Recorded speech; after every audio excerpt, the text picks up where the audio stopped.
Wait, Luck heard your voice? And hello, everyone. We are starting with the letter today. Wait, what do you mean Luck heard your voice? I'm Jelly now. I want to hear young Sheldon's voice. Hello, everyone. What do you mean, welcome back, Luck? Nothing has ever happened. Nothing has ever happened. Right? It's so quirky. Oh wow, gorilla scream. Oh wow, oh wow, woo, woo, woo.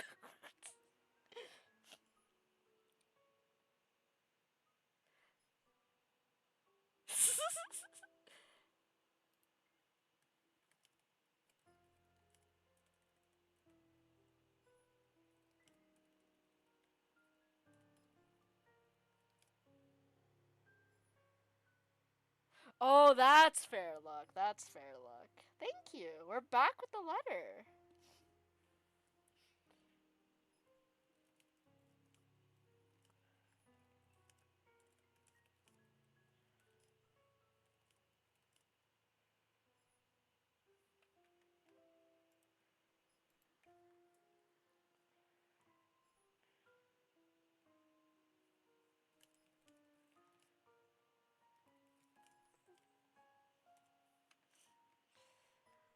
Okay, so yeah, last time with the letter we're on Marianne's route, right? And it's gonna be with we're trying to kill Marianne. But we know how she's gonna die. Cause there's a choice with once she faces the mirror that whether we decide to join her or not, right? Join what was her name again? Lorraine? But yeah, look, since that you have mentioned Le J Ben's voice, how does he sound?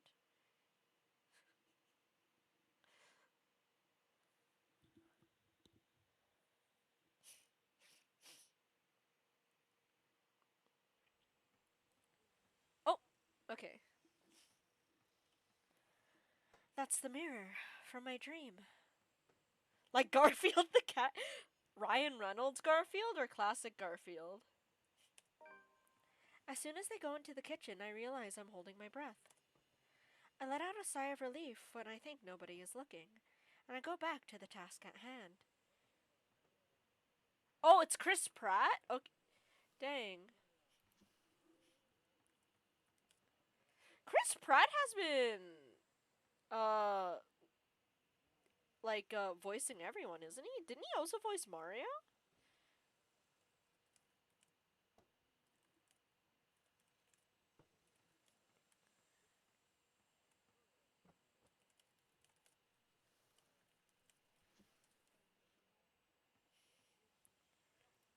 Yeah. He also voiced Mario, didn't he? I'd say mid to low register. Okay, so he has a deeper voice. I let out a sigh of relief when I think nobody is looking, and I go back to the task at hand. It'll be a terribly busy day, and there's no need for me to even think about anything else. Didn't he also voice Sonic? Or is that someone else? All I know, I'm noticing, like, for a lot of animated Western anime adaptations, they're just slapping Chris Pratt's name on it. And meowing. And nothing else. I talk with the foreman. Fill him in which room is which, Nya. Oh, he wasn't Sonic? Okay. It seems I'm doomed to not get any significant work done, Nya, without being interrupted when it comes to these particular clients, however, Nya. Marianne, dear, have you had breakfast yet?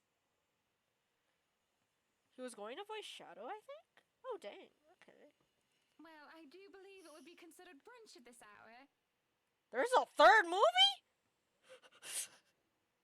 Chris Pratt voicing every character in a Sonic Mario crossover movie?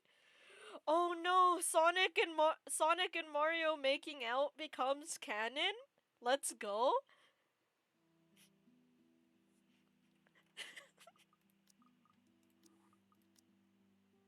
There's a third movie coming out? Wait, what was the second movie about? Oh no, the Are meme. you alright there, Whiskey? You're looking like you need a serious drink.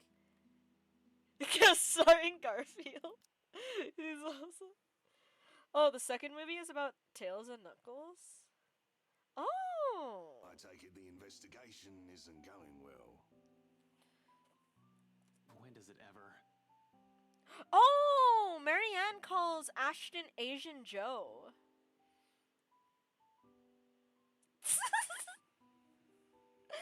Oh man, my brain is fried. I almost said Knuckles is an enchilada. No, Knuckles is an echidna. Fun facts. He lays eggs. He's not an enchilada. He's an echidna. My brain is dead. Help. I don't know what happened. Yes, Knuckles the enchilada. Don't you love Knuckles the enchilada? Jeez. People have no taste nowadays. The fact that Knuckles is an egg-laying mammal, though, is interesting. I love that enchiladas are egg-laying mammals. Yes, yes, yes. Enchilada is such a fun word to say. But that's not the problem, no. It's... I'm sorry, Ash. There's the sound of a mug being slammed down on the counter. It manages to catch my attention for a split second before I zone out again. Wait! Okay. We're in Marianne's. One of the two mammals that lays eggs, the first being the platypus, random platypus fact, one of the few mammals that is venomous. Yes, they are! Indeed, Mozzie. Correct.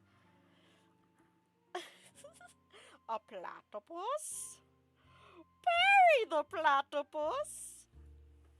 I still love the theory that, the agency Perry works for is just like a bunch of like just super trained emotional help emotional help animals. And that's what Doofenshmirtz gets, and that's why he hated Peter the Panda. Peter the Panda did not help. I did not like Peter the Panda. If you liked Peter the Panda, you're a liar. That's exactly what there are. I think it is platypi, because platypuses does not sound right. I think it's platypi. It manages to catch my attention for a split second before I zone out again. I like Planty the plant. Wait, is how I am or how my investigation is going, alright? Wait, I think it was a bird. Wait, is Planty the plant real? Wait. Or it was because that sounds like something Doofenshmirtz would make up if he was really missing Perry the Platypus. So he bought a fedora and named Planty the plant. Wait, Planty the potted plant? Oh my god, it's real!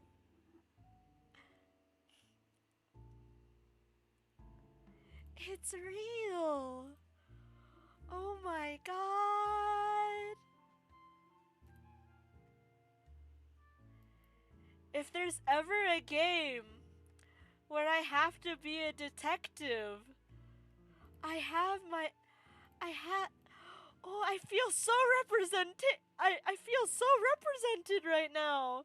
Wait, I need to show you guys this. It's so beautiful. Wait, he's real.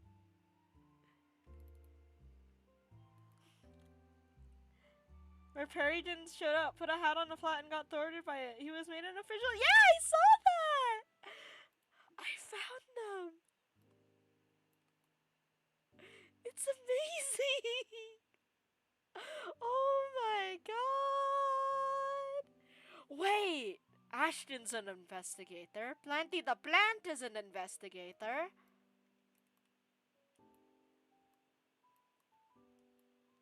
We have a much better detective now. I like the medal too. Oh, I don't think I can. I will. I can't believe I'm saying this, but I will actually respect Ash for once and not make fun of him. But I will put Planty the Plant on his head. Because Planty the Plant has given me joy. Oh. Planty the Plant, please.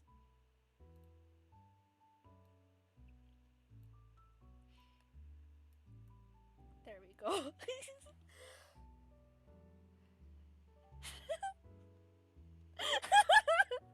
Javen, you're autocorrect. No.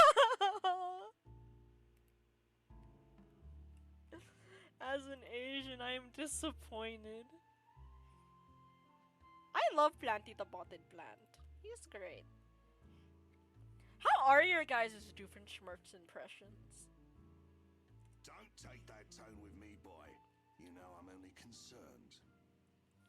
I'm gonna just deny that. You're drinking too much as is, and I've never seen you drink before when you were here. Not once. He's not a hoe! Ashton's the farthest thing from a hoe. You've been sulking here for over an hour now, which is unusual in itself.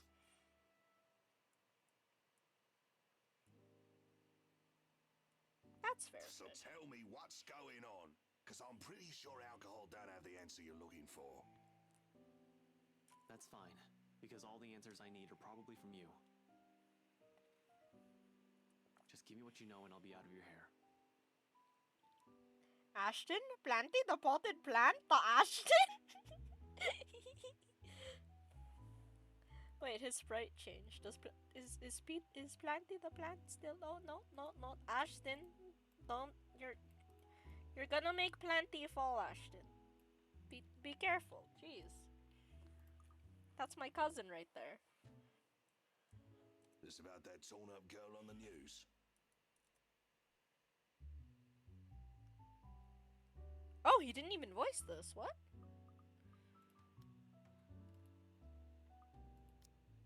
I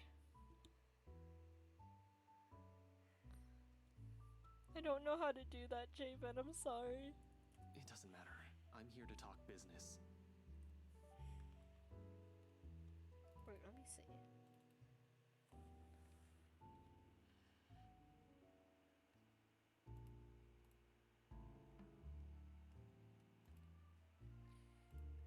Yeah, I don't. I'm sorry. My brain is too fried. I actually did click the image, and there is no opacity slider.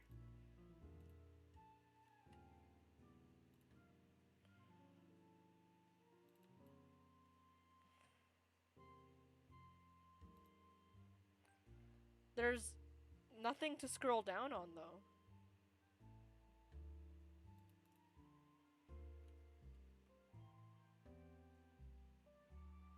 It's there's nothing. There's legitimately nothing, Javen.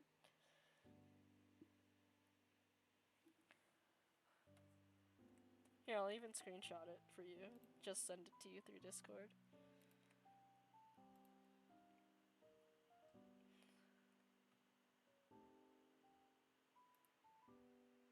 Yeah.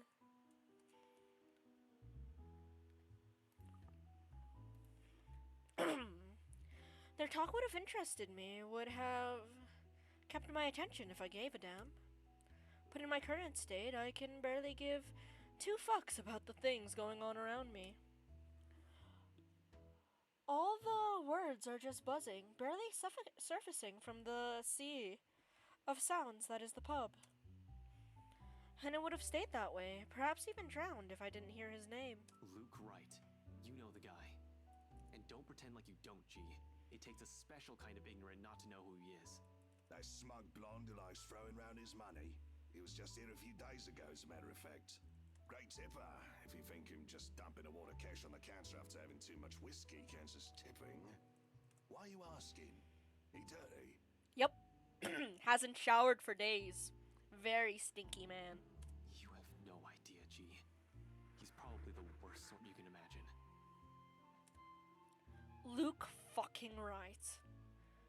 Fucking whiskey. Even without him around, I'm still hearing about the guy. What the absolute fuck? Despite this, I find myself getting up and sauntering over to join them before I pipe up. Is this smart talk about Luke fucking right I'm hearing, eh? Private conversation here, lady. Oh, did I?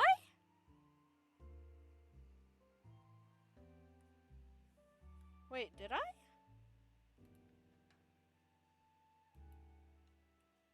What?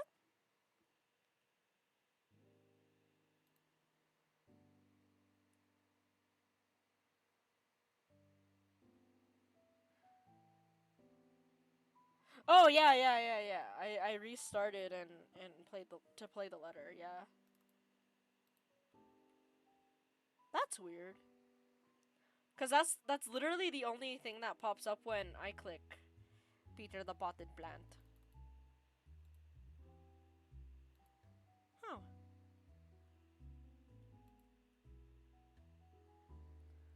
Shade, we're not talking about what was going on before. This is a new stream. Well, what did you find? Can we have Peter? Honestly, we can't really have Peter anymore because Ashton's now a giant, using his giant sprite. He's using his live 2D model. Go to filters.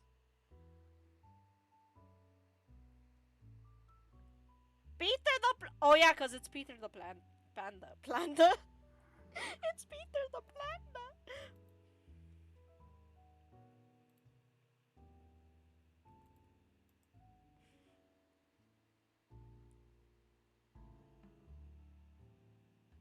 Again, in the screenshot I showed you, that ain't an option for me, bro.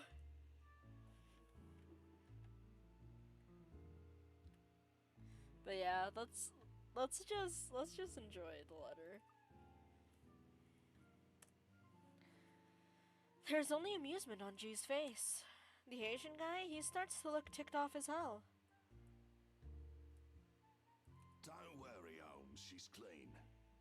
And she might be able to help you with your, predicament.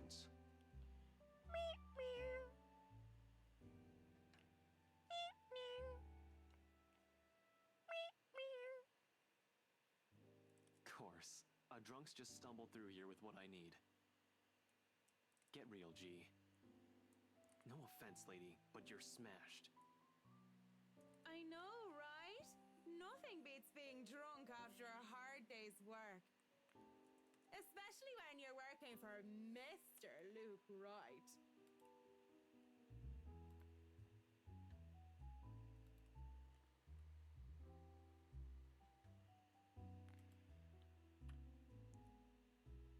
That's fair.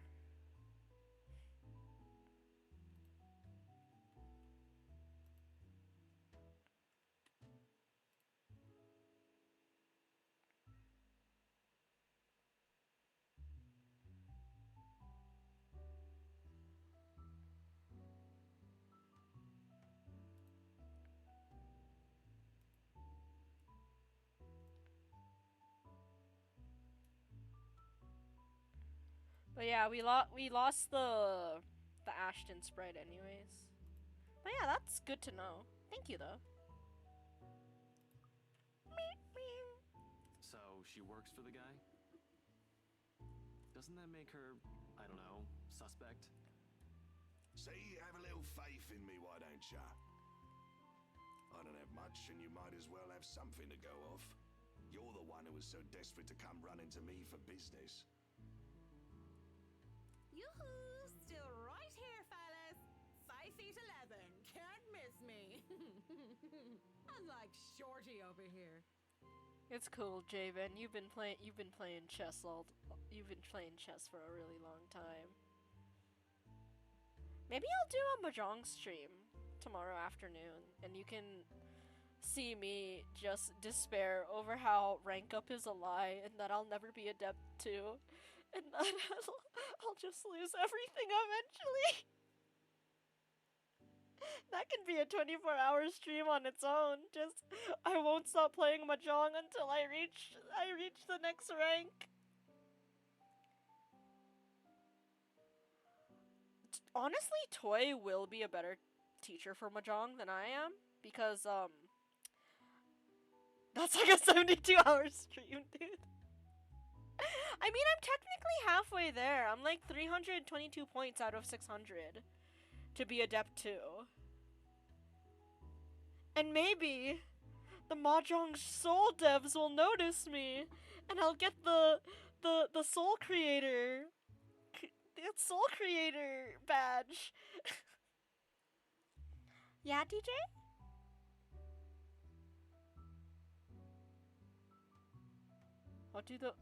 I haven't even been using Mahjong terms yet. I'm using cause there's novice, adept, expert, master, and then it all comes in 3 tiers. And then there's I hate having to get Yaku though. Yaku hurts. There's a rating cap? In the game I'm playing, yes. In actual Mahjong, I am not sure. DJ, I cannot read. I am... Mahal kita, DJ. Thank you. What's with that mad look? You want to dance, boy? You don't look like you can bust a groove. J-Ben, thank you for the sunshine. It feels brighter in here already. J-Ben, honestly, Mahjong Soul has actually upgraded a bit. That it can actually teach you Mahjong instead of just, it actually has proper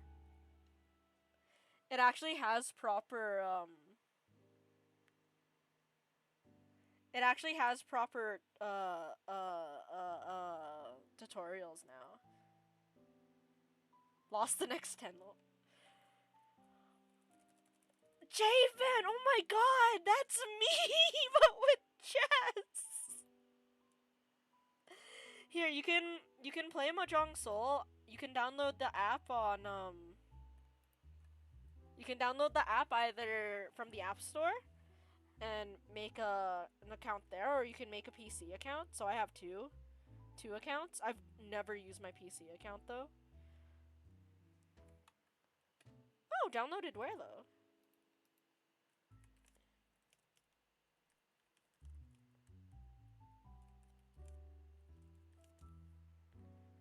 Oh, okay. But yeah, it should have a better, an actual tutorial system now. Mahjong Soul is easier to get into than like regular Mahjong. Like if I play Mahjong on Final Fantasy 14, I'll be lost.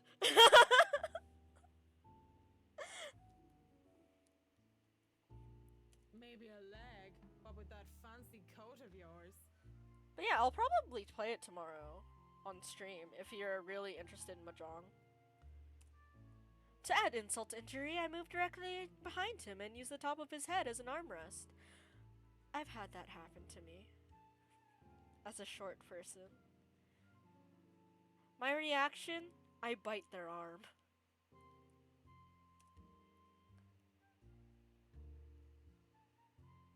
But when he shakes me off, I plop into the seat right next to him.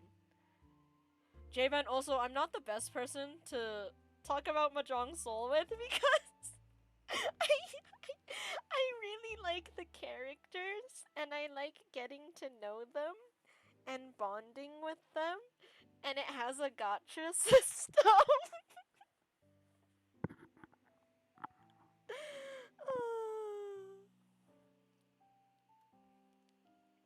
I just checked my chess.com stat, and I am now in the top. Ooh! Nice. But yeah, dude, I'd love to maybe learn chess with you one day. But yeah, just tell me when, honestly. And I will...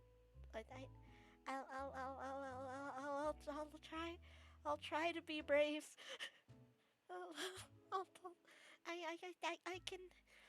Because I'll be jumping 2 hurdles there. It's learning something new and interacting with someone. I'm scared. Okay, but when he shakes me off, I plop into the seat right next to him. Don't try me. You can hardly stay on your feet. I know, but it'll be easier if we VC. Yes, yes. Even if I'm scared. Yes. Yes, I gotta focus on the moves going plip plop plop. Yeah. Are you gonna play white or black? Cause white always goes first, does it not? If I'm remembering correctly, I think that's a rule. That's a rule, right? We don't want to ruin your fancy coat, do we? Ah, children, the both of ya. But you're still standing after all that, are ya? I'm also a heavy drinker, believe it or not. Matt, you see this giantess? She's a legendary regular here. Been drinking like there's no tomorrow. Help in what way? Remembering them or make me feel comfortable?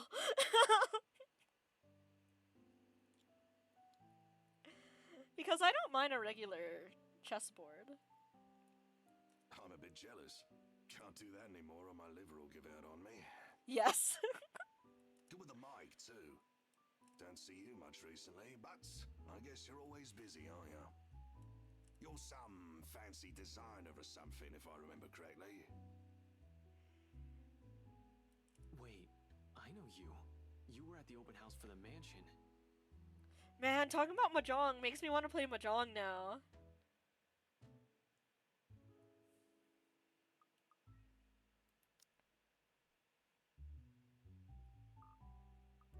Oh, but I can't because I didn't make a save of where we were exactly. Ugh.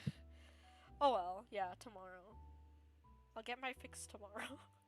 Yeah, that's right. Marianne McCulloch. I'm a famous interior designer extraordinaire. Ooh, that rhymes.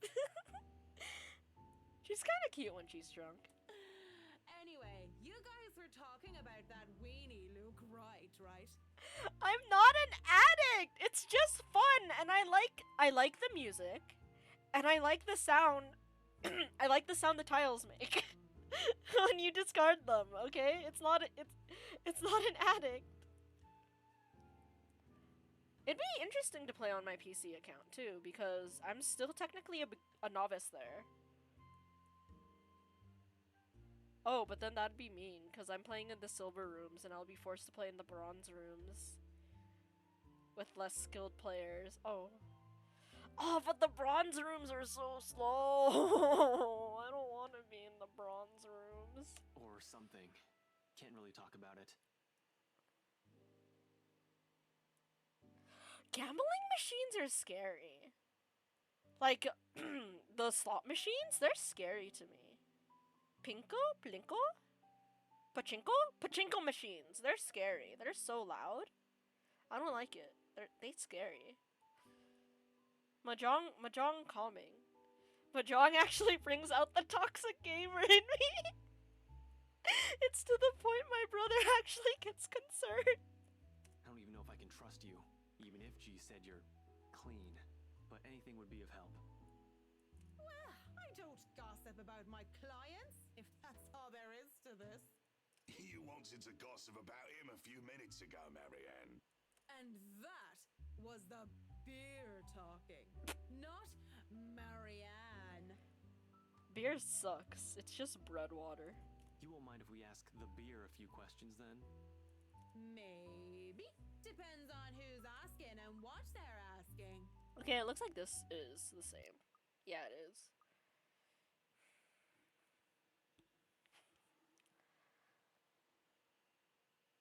In what way? In general? Please, I just... Same, Javen! It's really important. One time when playing a mahjong game, I I love how you just see Fish. I love how you see Johans and you're like angry German stare. You're correct. Johans is giving her an angry German stare right now. But yeah, during a mahjong game, I accidentally discarded the wrong piece, and I literally almost threw my phone across the room because it cost me the game. I'm like, damn it! Yeah, I lost this game. I just threw the game.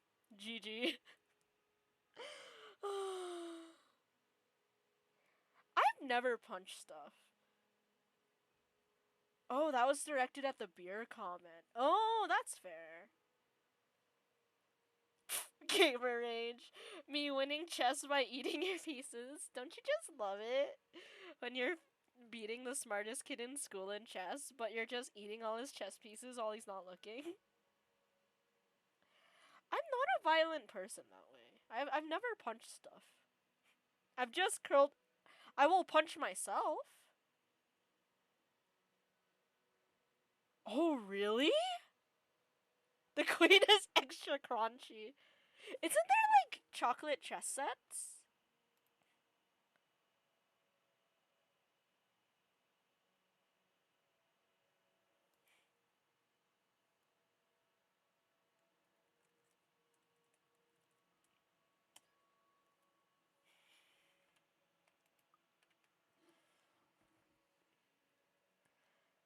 "15 minutes. 9, 10 minutes. Any longer and I'll pull you out of there myself." What's a chess cake? The Bratwurst will be furious if he thinks anyone is touching his precious wine without his permission. Thank you. This seriously means a lot. He steps aside begrudgingly. Okay. There we go. I almost hope, in a morbid and twisted sense, that Lorraine would just be standing there waiting for me. Oh, that's cool, Javen.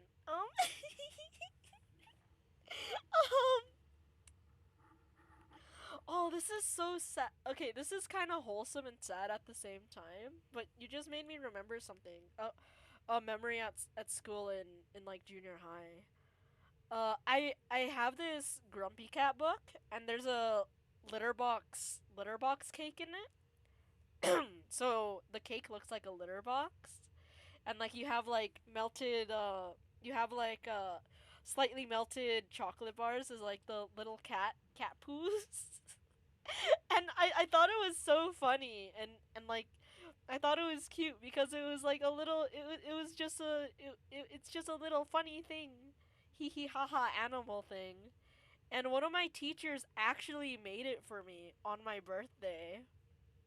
And like brought it to school, and we got to eat cake at school and stuff, and it was great. I really liked that.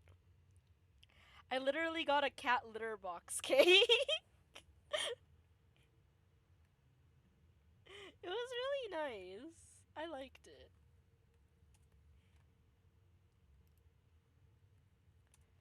Oh.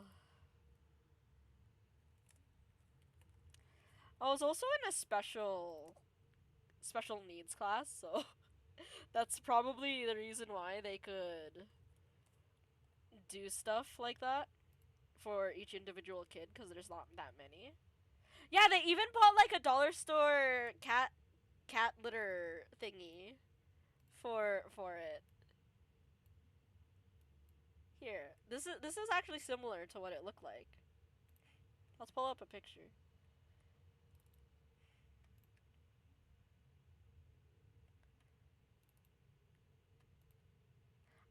I really do like school. It's a shame that my anxiety got the best of me. Oh well.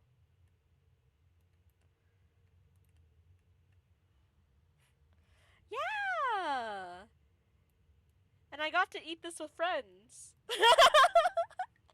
That's fair, Shade. That's fair. It's actually cake though. It's pure cake. Yeah, good times, good times. I have a weird sense of humor.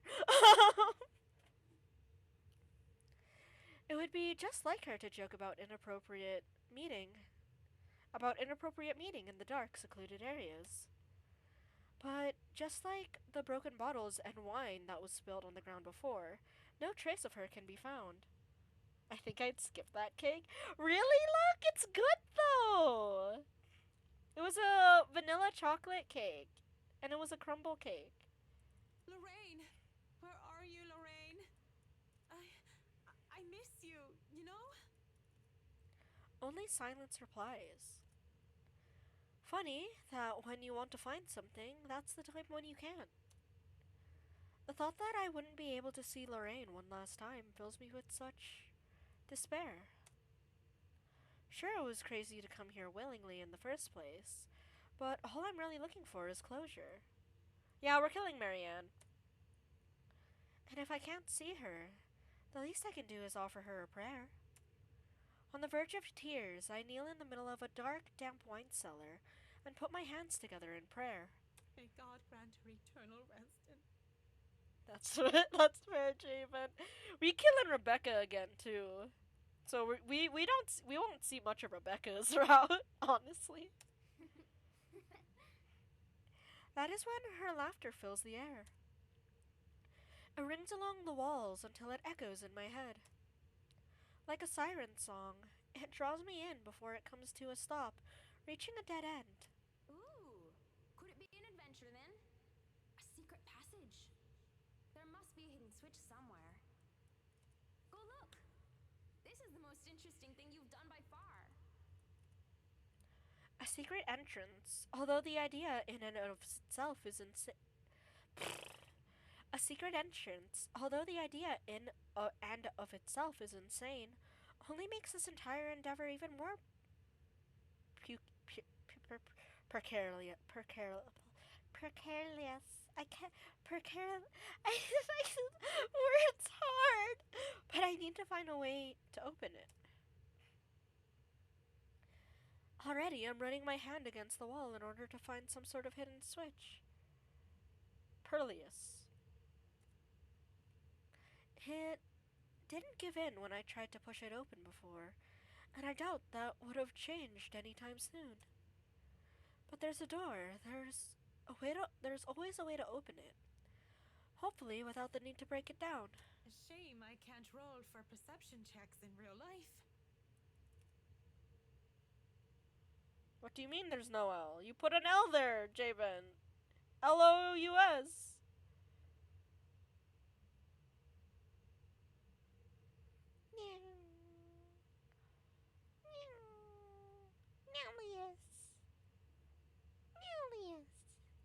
It's Nalius now.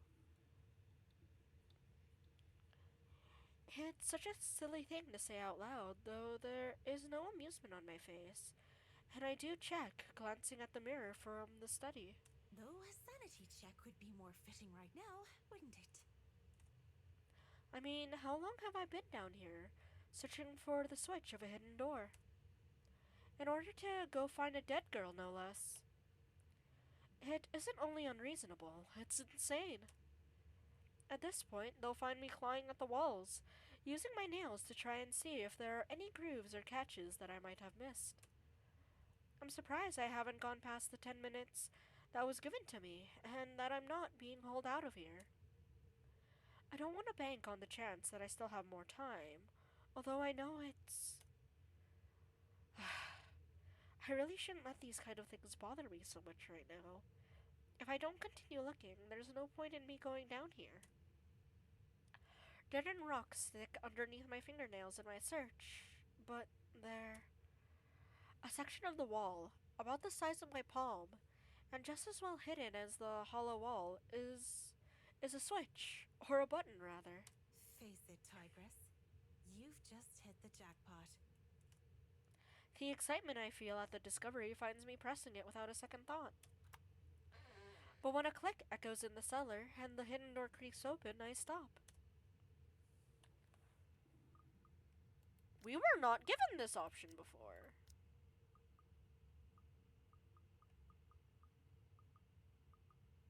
Go in?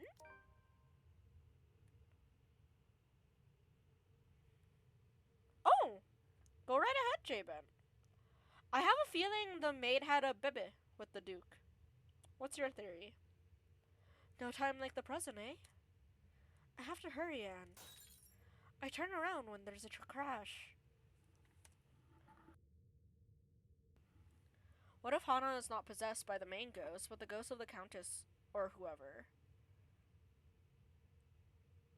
But then that wouldn't explain the scene with Zack when her body was switching from the maid to Hana. Yeah, but the necklace didn't belong to the Countess. It had Eastern writing on it, not Western. So I think that is the maid's necklace. Good theory, though. In my haste, I bumped into the mirror, making it fall to the ground and shatter into 100 pieces. And shit. I hope that isn't an original piece. I don't think my insurance will be able to cover it. I can probably find an imitation to replace it, and... The door slammed shut behind me, and I nearly have a heart attack because of it. But when I see a much more visible lever on this side, I calm down and shake my head. On the other side is a passageway, an underground tunnel that has me mystified for a mere moment until I realize what it holds. Cells closed off by heavy iron bars line the sides. A general sense of death and decay lingers heavy, although the years should have taken away most, if not all, of the stench. The foul smell of humans and corpses alike being left to rot. The breeze, most likely coming from the other end of the passage, that goes through, is to thank for that. If the place had been enclosed like a mausoleum, I imagine the odor would be fouler than it is now. Dear Lord and Saint Adelaide, bless these poor souls. I'm not going to sugarcoat it. Though the architecture of their time was magnificent, human rights weren't exactly a big thing back then. And if the Ermengarde mansion had a place like this hidden away, who knows what sort of heinous acts were done down here. This is no time to dwell on it further, though. Not when... A ghastly thing, a corpse of a woman, leans on the wall. Her arms and limbs, almost every inch of her little body, is peppered with wounds and rotten flesh. And it is then that putrid smell of blood and gore hits me, making it so I don't even question how I missed it in the first place. How long has this been here? Oh, that smell. Oh, you're a nasty one, aren't you? I flinch as the thing twitches. And as soon as it opens its eyes, it looks at me with a smile. There's nothing on my mind but horror. I break into a run. Oh, wait! I think we're saving Marianne by accident. I keep going, and even when I look back and see nothing of her anymore, because I can still hear her. The scampering of her feet, the words she tries to form with her bloodied mouth, and the painful sounds of bones grinding against each other as she moves closer and closer to me.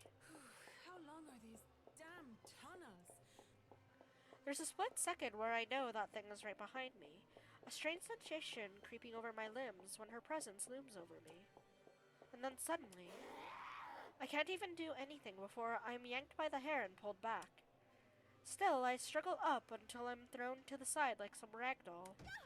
I hit the ground on my side, and the musty smell of old hay that reaches me is my only indication that I'm still alive.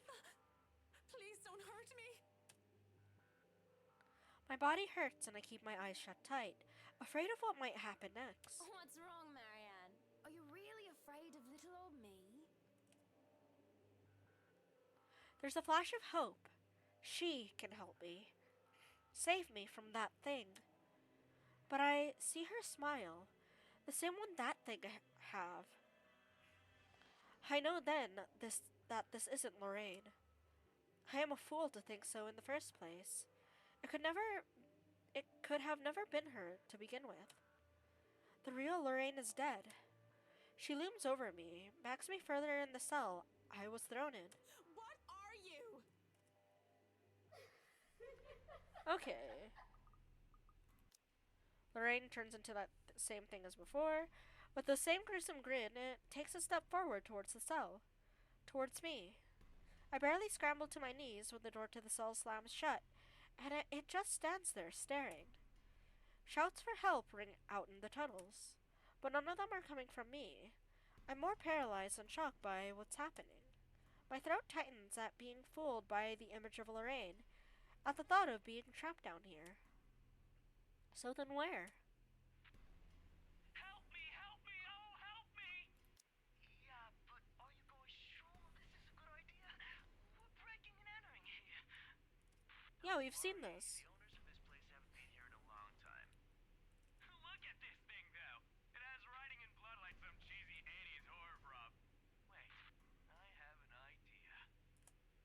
Oh man, that's genius. What kind of butthead would even take this thing seriously? Maybe we can stick this in Rowan's backpack. That Suarez kid would panic.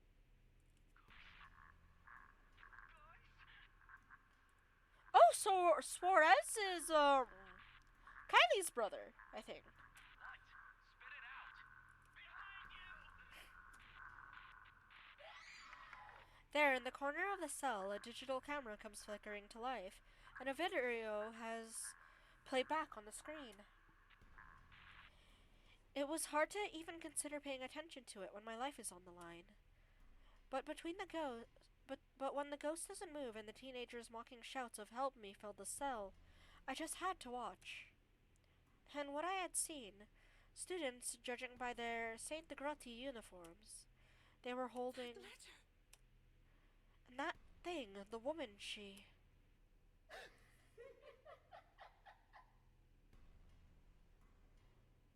Wait, what? Okay, J-Ben, maybe you're right. Maybe it is the Countess. Wait, what?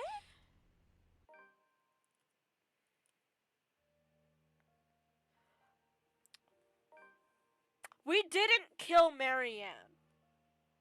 So we're going back. But yeah, I'm confused too.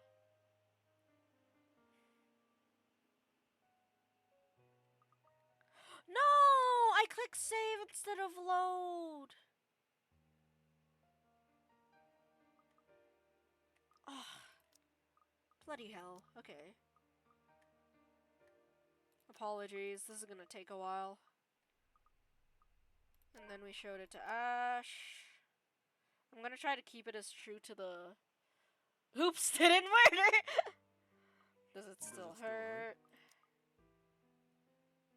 What? Oh! Does it still hurt is the wrong answer.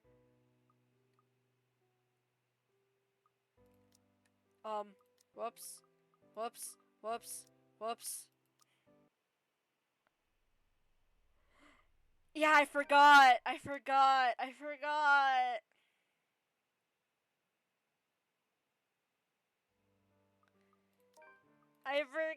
Shade. It's really just a gig because Ash hates it when we tell the truth, apparently.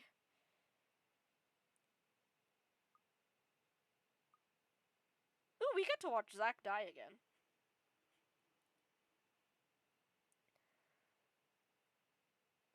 We have to do the QuickTime event again as well, I believe. I messed up big time. Okay, let's go. My deepest apologies, my dude. Make sure it doesn't happen to anyone else.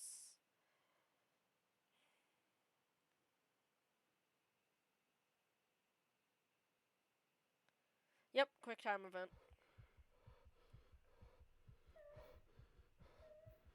I think... Is it sound-based? Or do we actually see, like, her silhouette?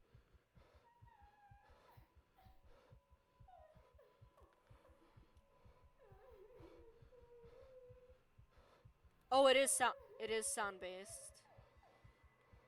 I saw her, but she moved.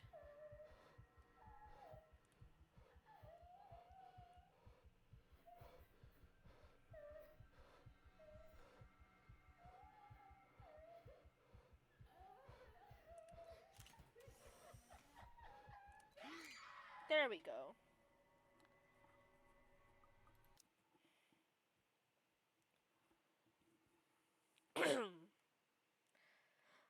I was still surprised when we saw,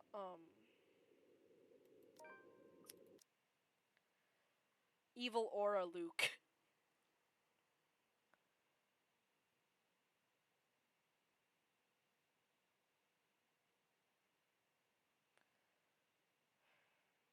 It's a shame I messed up my save. Truly is.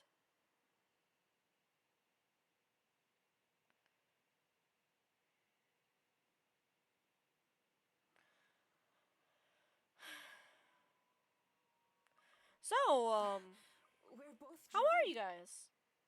How do you think this ending will be? And what do you think the true ending is?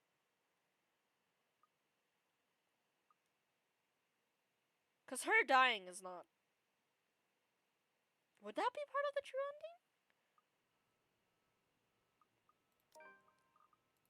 I don't know, actually. Oh, that's fair. No idea to all questions. Does it tell you which one is the true ending, J-Ben, when you get all ending? Oh, wait, no. It has CGs for true ending. Never mind. True ending is the ghost becoming one of the gang, and they all live happily ever after as a D&D crew. Let's go. We fixed her ending. Yes, that sounds fair, because Hannah gets mad if we say a compromise.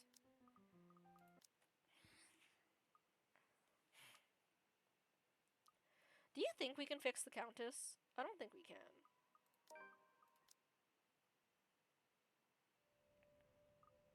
Shouldn't you be asked? That's when I slapped Luke. This is when we first meet her.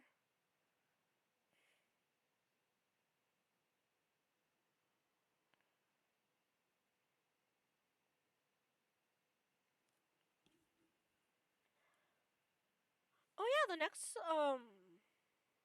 what type of visual novel would you guys be interested in? do you like murder mysteries? Or I don't remember what I picked. Hey, are you alright there, Whiskey? Okay, You're he looking like like you need a serious drink.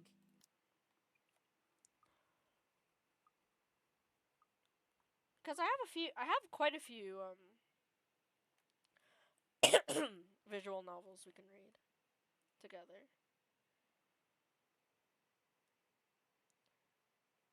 That's fair, Fish. I honestly really want to finish up the letter quickly. Oh, there we go. We're back. I want to finish up the letter quickly because since that Valentine's Day is coming up, I want to play Clannad. But that's like 200 plus hours of visual novel when you're not reading it aloud.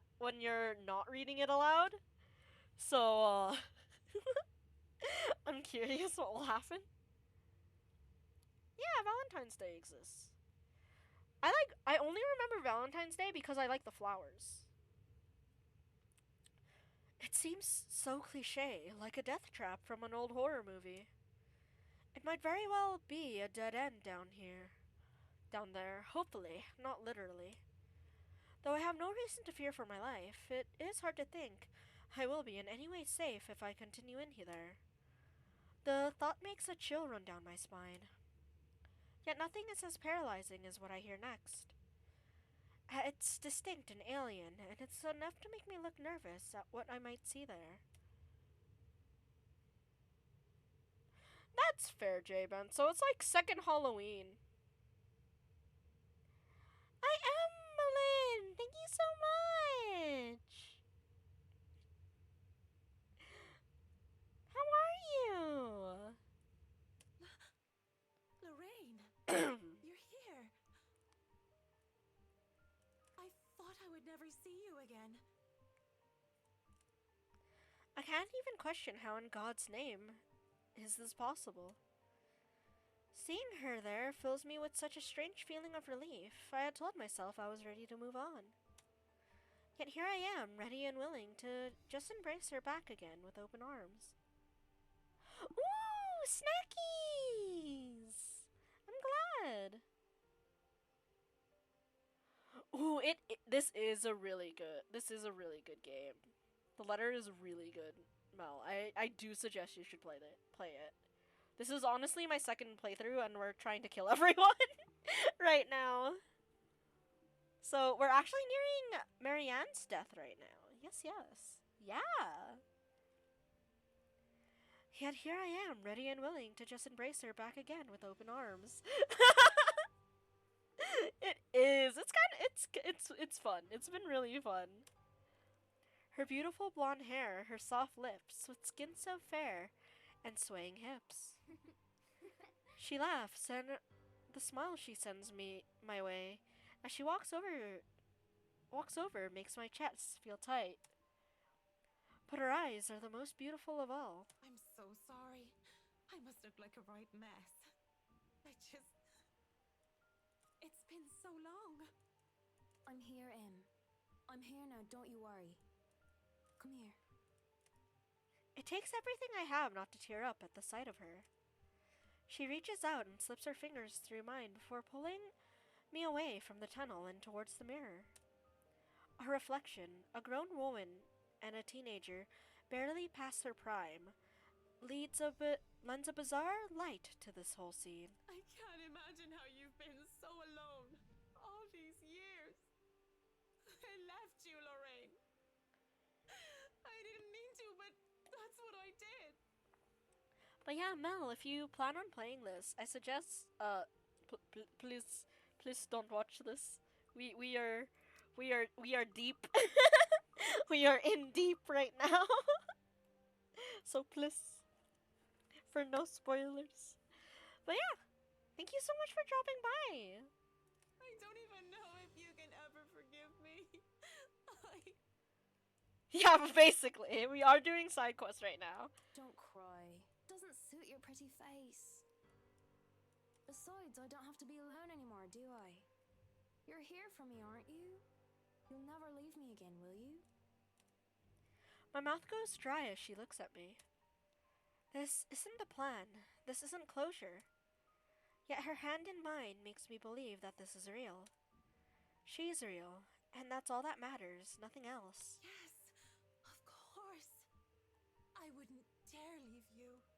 You swear you won't leave me? I swear to God, I won't, Lorraine. Uh-oh.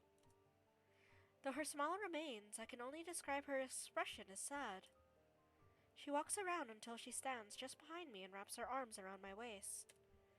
I nearly crumble with how I am in her arms once more. And when she puts her chin in the crook of my neck, and I feel her hot breath on my neck, I am filled with both joy and grief. Yeah, we're getting hugged. Hugs are not good in this game. The scent of chocolate, almonds, honey, and beer surrounded me. My first taste of love. The love that I denied. It had been so bittersweet. God's not the only one you're making promises to, Marianne. Swear it to me. Or, even better, prove it to me. I'll stay forever with you, Lorraine. I swear it to you. Oh, I just noticed in this playthrough, Marianne is actually more accepting of the ghosts, unlike our first playthrough where she was kind of like iffy about accepting Lorraine. This time she's just all over. She's all over her. I think it's gonna be hard if we were gonna try to save her. How do I even prove it to you? Simple. She presses something into my hand. A large glass shard from a wine bottle, cold and sharp. You join me. I don't like that face, girly. Is she suggesting that I... Die for me. I don't think she was this forward last time. I think she was just hinting at it. Lorraine, that's... How can I? How could I even do such a thing? There's no need to be scared. I'll be here for you until the end, Marianne. Even if you hadn't done the same for me. I mean, okay, I guess, Maria. No! But that's the only way I can forgive you.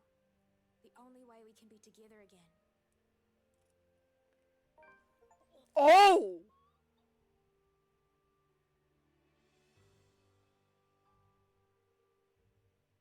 Oh! My own hands are weak, as is my will, and I can only bare my neck to do and as she wishes. There's no reason, no self-preservation, as I mindlessly welcome my own death, as if it will lead me to my salvation. I feel nothing at first, other than the glass touching my skin like a caress, until a stinging sensation blooms from my neck. The pain sears and burns like nothing I've felt before, and every breath intensifies the feeling. Even if I wanted to cry out and scream, I can only cough as a slick metallic taste coats my tongue. The most I can do beyond that is rasp out, calling her name. Lorraine. Cold and weak, I grow worse by the second. I cough with each ragged breath, expelling the blood that I'm inhaling through my slit throat. Shush now. It'll be over soon. Really soon. There's a moment of doubt as I remember the devil was once the most beautiful angel in heaven. That I shouldn't be deceived by such beauty. But in my final moments, all of that is soon forgotten. My mouth twitches. I can't muster even the smallest of smiles anymore. That is a very good point.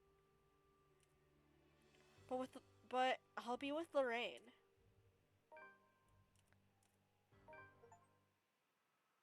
You've unlocked a memory fragment.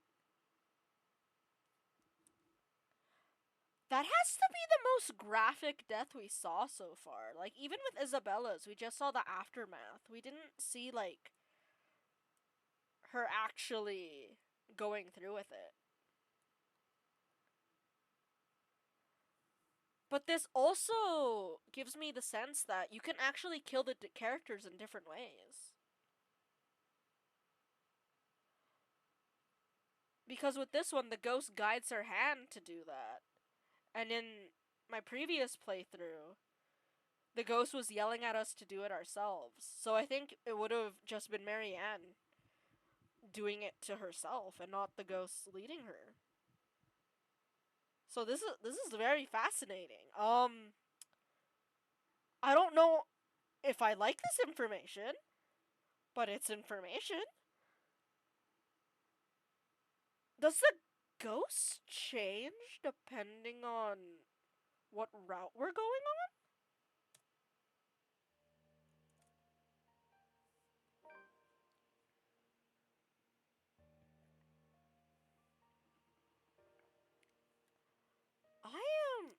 Huh.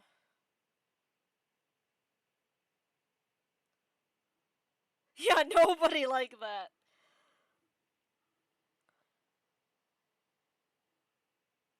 It does. Ghosty Goo does like the genocider out.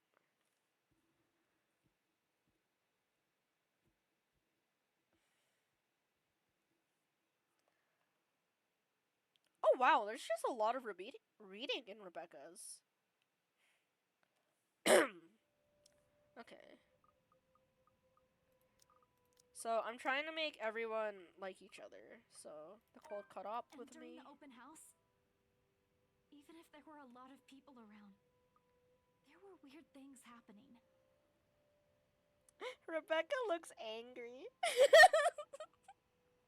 She looks like she knows what's gonna happen. She's like, "You're gonna do it again, aren't you?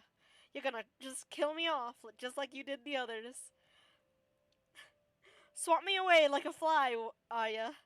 And it's just, oh, I'm I sorry. don't know if there was anyone else who noticed, but I heard things. I'm sure it wasn't because I fell down the stairs. Even before that, in the attic, Isabella. Yeah? A pause, though I don't let it last, only to give myself a small window to breathe before I lay down the words between us, with as much restraint my patience allows.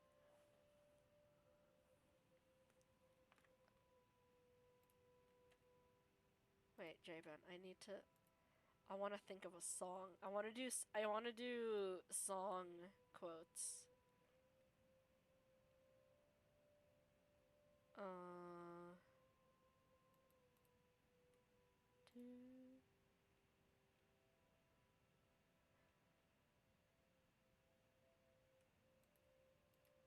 I'm trying to think of a song quote without singing the whole song in my head.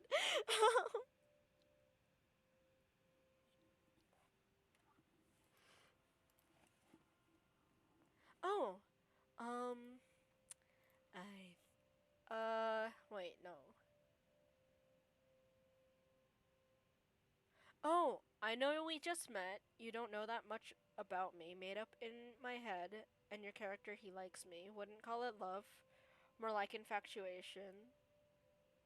No, wait, no, I'm just singing. Now I'm just reciting the entire song. Wait. Uh, uh, uh, uh, uh.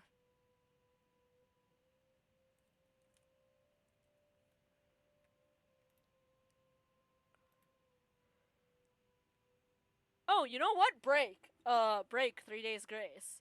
If you can't stand the way this place is, take yourself to higher places.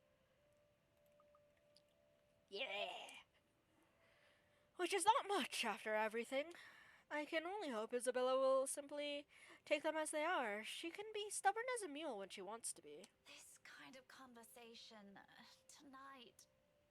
Look, it's been a long day.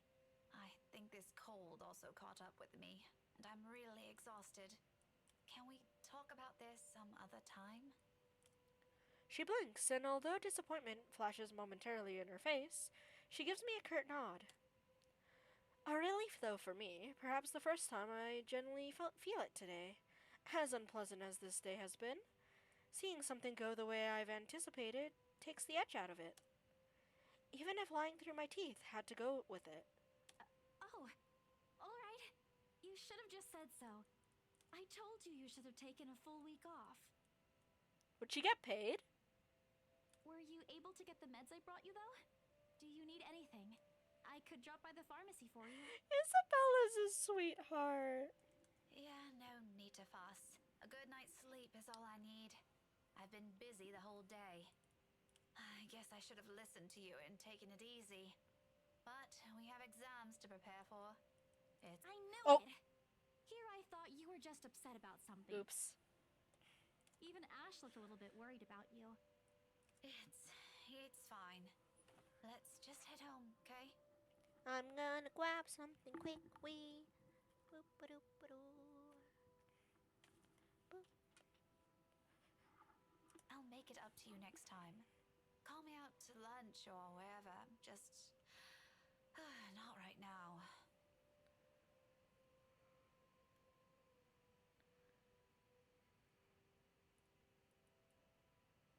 Okay, but should you be driving?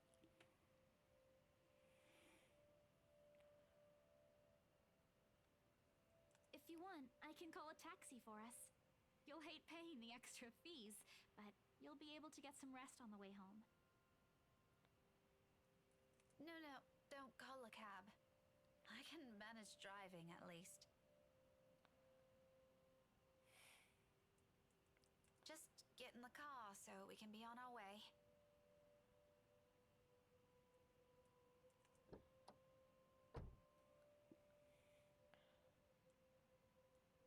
I'm already opening the door and climbing into the seat before she can protest. Left with no other choice, she follows inside shortly, a bit with a bit of reluctance.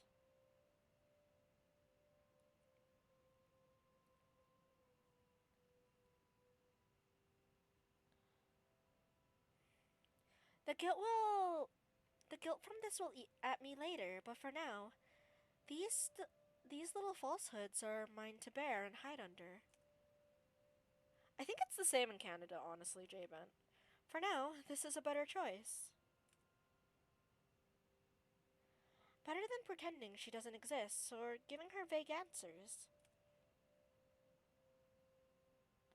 Certainly better than harsh words and outright lashing out at her. I can find a little comfort in that.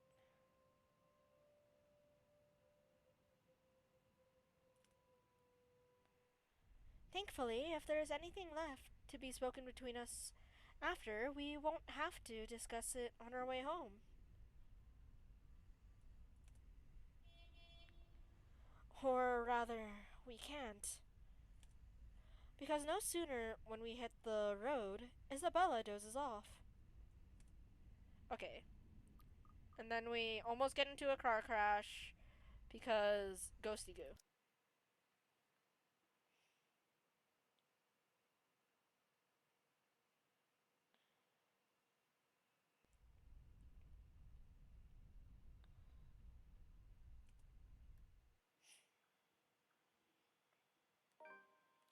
It begins normally enough. Isabella, I don't have time for this. Open up! Oh! I forgot we killed Isabella. So now we get to see. Oh. Oh. Oh.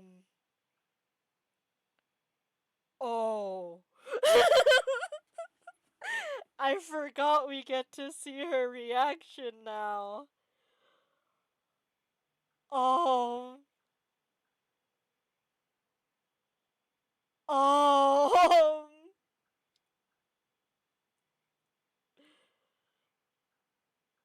Oh.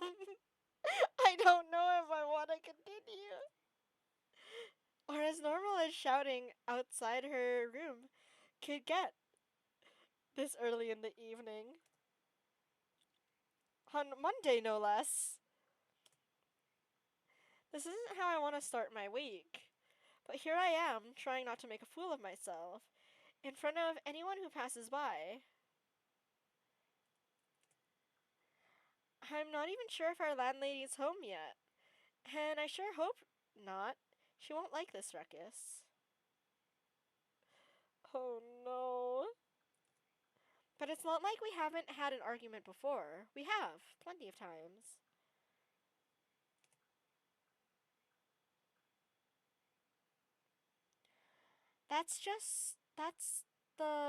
There's that one time with the groceries, and another that has something to do with the mess in her room. Sometimes it has to do with my eating habits or her eating habits. There's also the one in the movie house a few days ago, but that one got resolved pretty uneventfully. Or so I'd like to believe. She seemed to be in a good mood when she asked us all out for the little celebratory treat.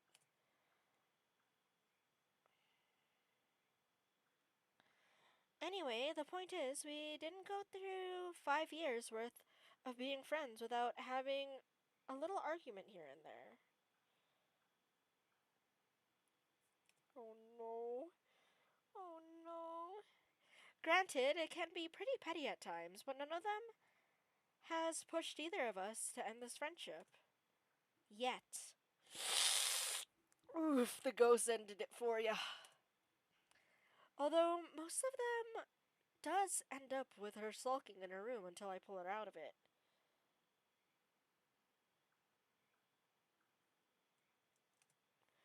A child through and through. This morning, however, You're still not going to believe me. Even if someone else already died, no?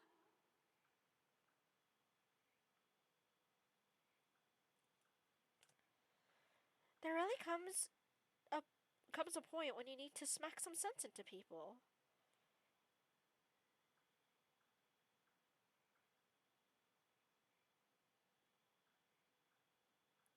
Oh no.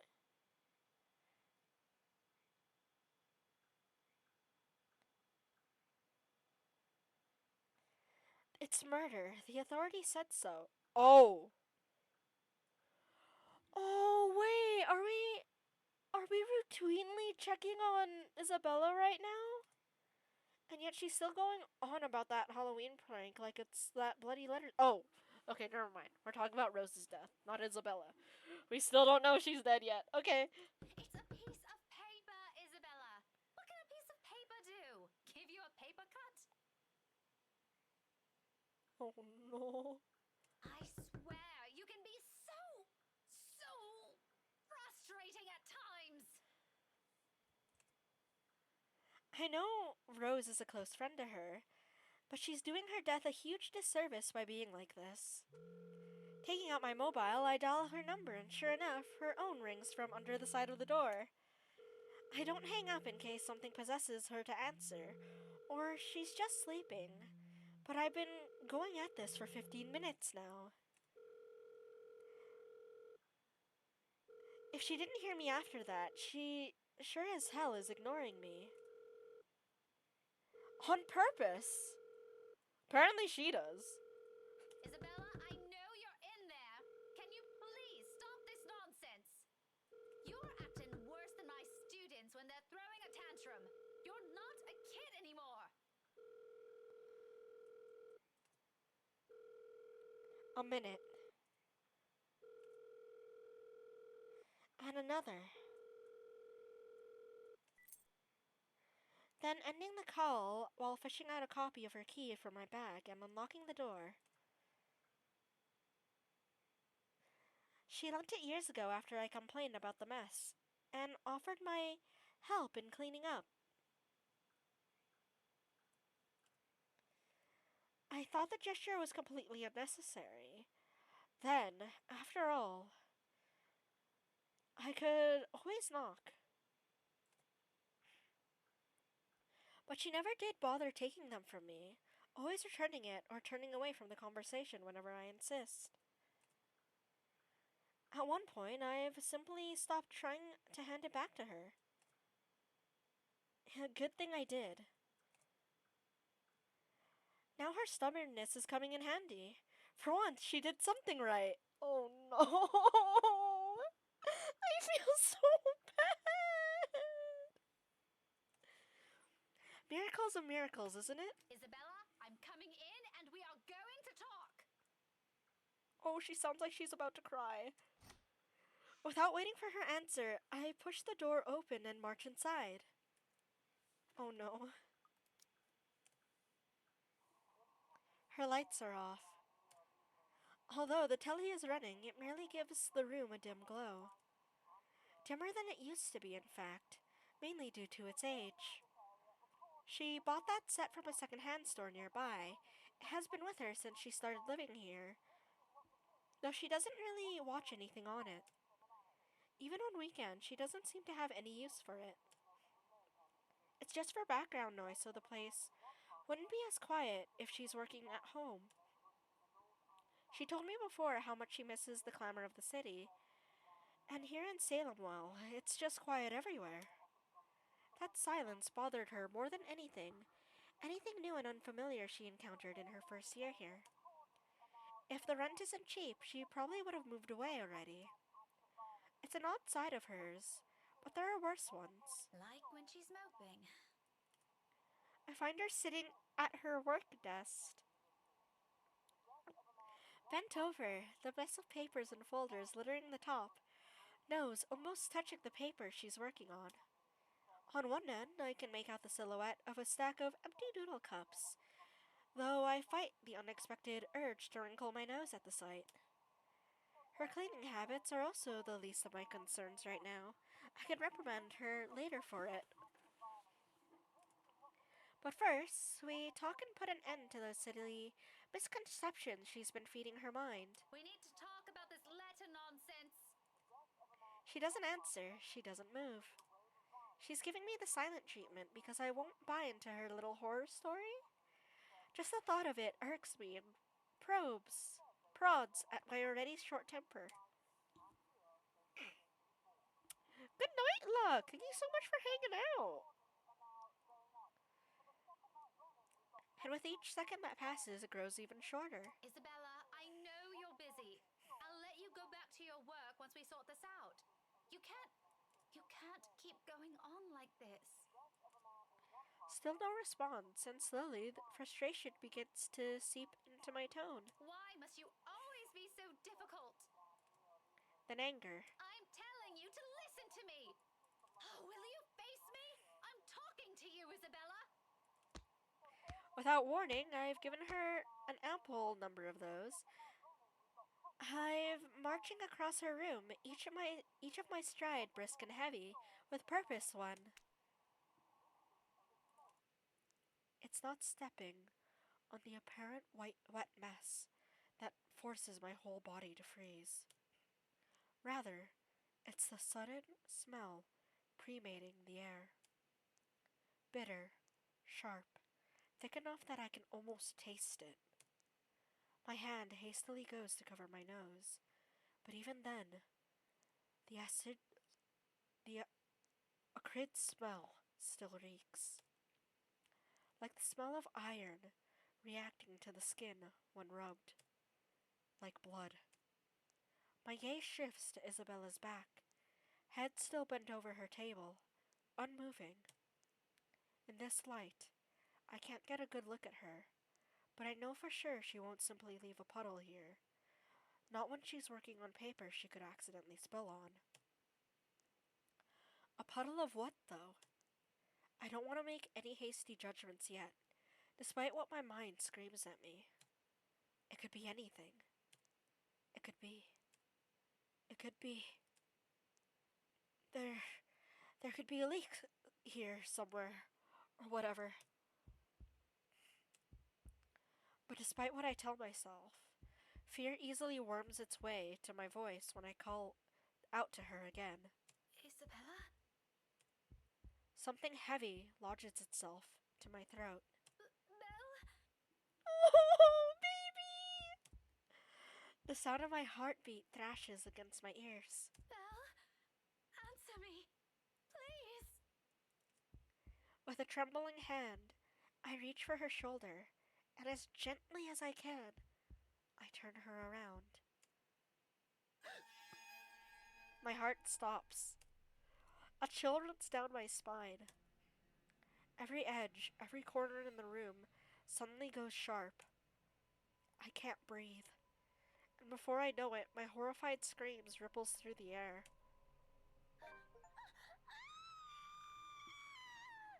Achievement unlocked into the meat grinder! Oof! A few hours afterwards, the whole place dissolves into chaos.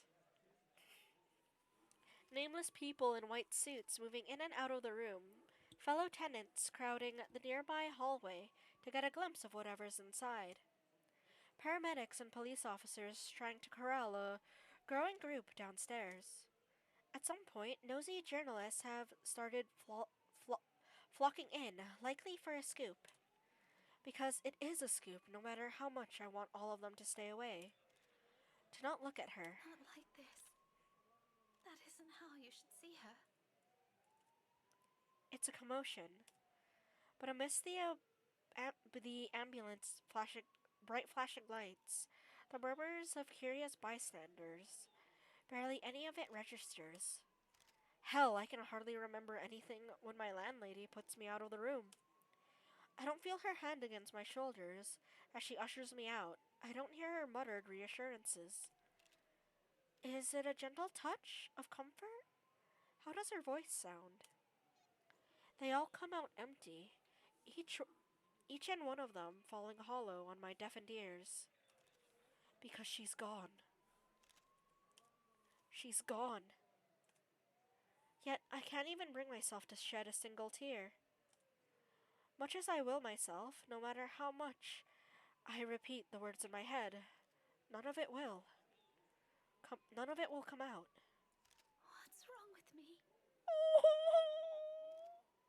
Rebecca! We're friends, aren't we? I should be crying. If not, I should be angry at whoever did this to her. Anything. Anything better than this cold, empty feeling at the bottom of my stomach. Anything better than standing here like a useless numpty that I am, watching all of these people zip by and examine her like she's just some other victim. Female, around 20 to 25 years old. She's 20! Distant. Time of death must be less than 5 or 6 hours ago. Impersonal. Cause still unknown. Everything about her now broken down to ruthless statistics. She has a name, damn it! She has friends here! She has family waiting for her back home! Someone, please. Crime scene? Second floor, sir. Just upstairs. Second room after the stairs. Ashton? Hold on a sec. Did you say second room after the stairs? Exactly what I said, sir. CSM should be there to brief you further on the scene. But, if I may, Inspector? You really don't want to see the body right now. Inspector Abigail had to excuse herself for a while after, you know. I'll be the judge of that. Thanks. His voice drifting from the stairs below falls like a splash of cold water on me. Somehow, at the familiar tone of it, the world that has suddenly tilted sideways has righted itself. Every color, every sound rushes back in, and my head immediately snaps in search of him. Another officer stops him upon reaching the floor, but a quick show of his badge is enough for them to allow him in. He doesn't waste any time. Ash quickly makes a beeline for the room and passes by where I'm standing, without so much as a glance. He doesn't seem to have noticed me. His steps are even and sure as he walks by, his jaw clenched in a tight line, a complete departure from his easygoing air he gives off when he's with us. Like this, it's hard to think that... Yeah, I know you stole Cappy, you monster!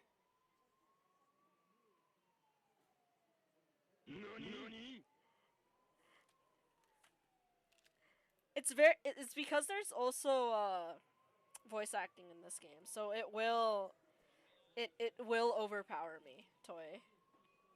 Hello, Shade. Welcome back. Did you get to see Isabella's CG? No, actually.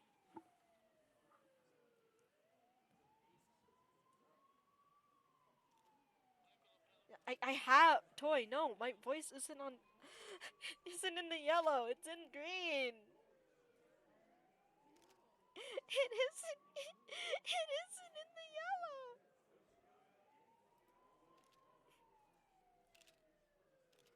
No.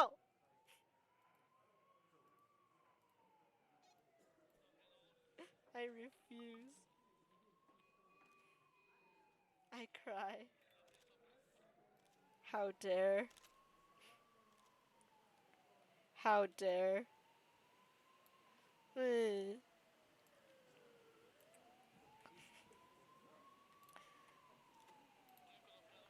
yeah, how are you guys? How far did you guys manage to go?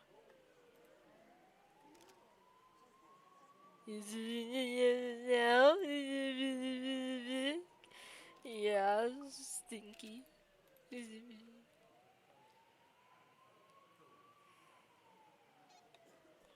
She does sound louder, lol. Wow!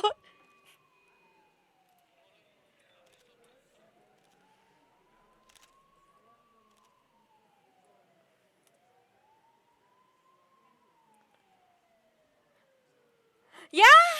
I'm not surprised, Cappy. You need to... We must play it so you can be disturbed. Fair enough. Fair enough, Cappy.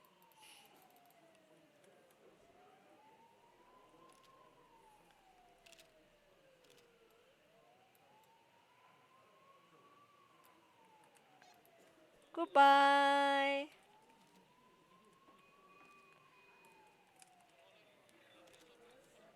There we go. Wait, Toy, you raided me yesterday. Why did you raid me again? You stinky. Get out.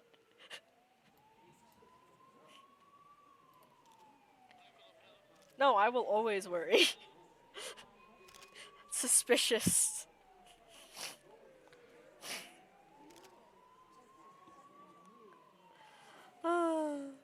Cappy, I hope you're having fun with the game at least. Yes, yes.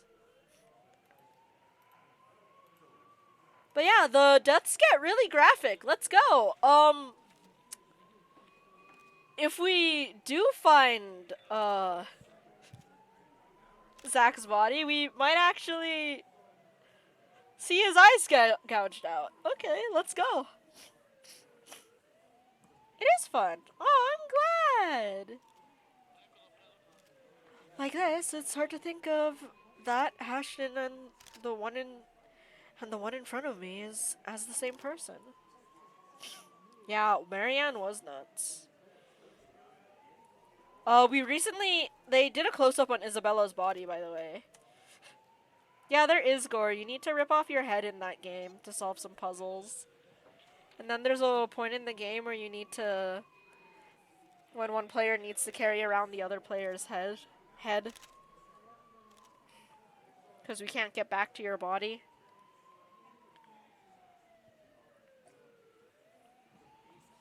Who had what side?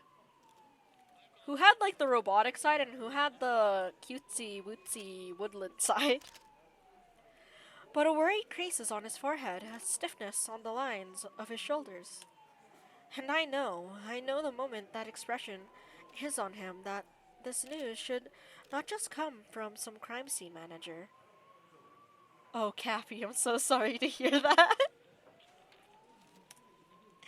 I should say something. I need to say something. Call out to him. Stop him. Because more than anyone, he shouldn't be the one taking on this case. He may be someone who'll understand how I feel about this, who knew the kind of person Isabella was.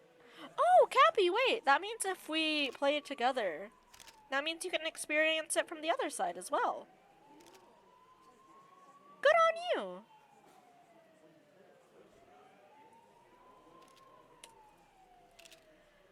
But he will be able to go at this with the same passive indifference his associates have. Of course, I've never doubted his capability. That's a given, and he's already proven that more than once. But this may not be easy for him.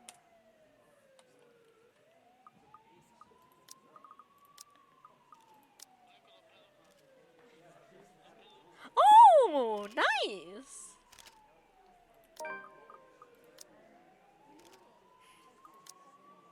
Have you played it yet? Honestly, I also got it, but I haven't touched it yet. Or downloaded it. Is that multiplayer? I don't know. I was the one who found her, the one who saw her first. Telling the rest of our group should at least be my responsibility. Lessen the blow for them as much as I can. Oh, that's fair, Cappy. I hope you have fun with it. Otherwise, they'd simply hear it from the news, delivered in the same uncaring manner, as if she had never been a huge part of our lives these past few years. I'd like to save them. Save him from that kind of pain. Ashton, wait! Ashton stops dead in his tracks, turns, his worried expression dissolving into confusion. Rebecca? I thought they... Are you alright? Yeah, I'm good. But, Ash, Oh yeah, I hope you guys had a fun stream. Thank you so much for the raids. Ashton, in that room. In that room. The words refuse to form.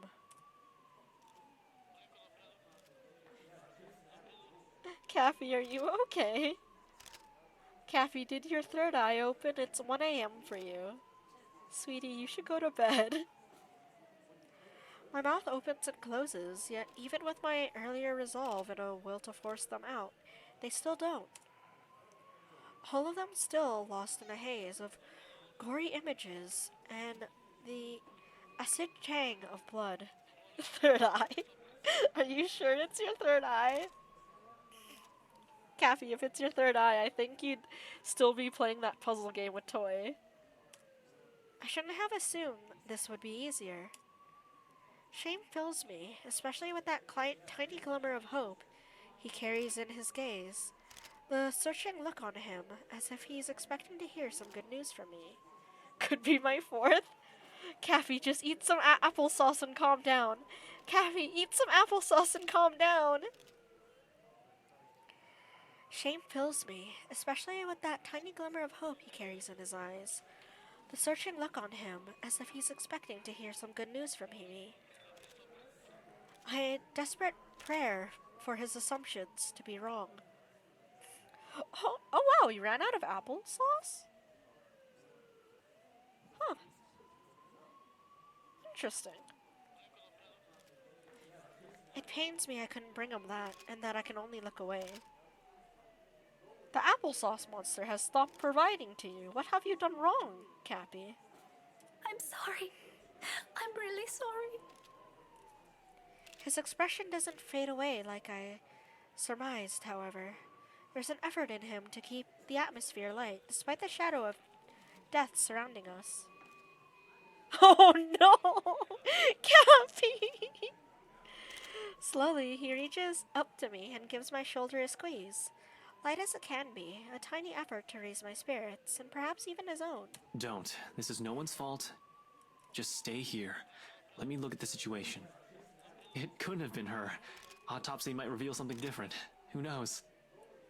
Ash, I was in there. I saw her with my own eyes, and I'm sure it's... Cappy, I thought we agreed it was the house hippo. Becca, like I said, I'll look at the situation. Stay here. I'll be back. His tone leaves no room for argument.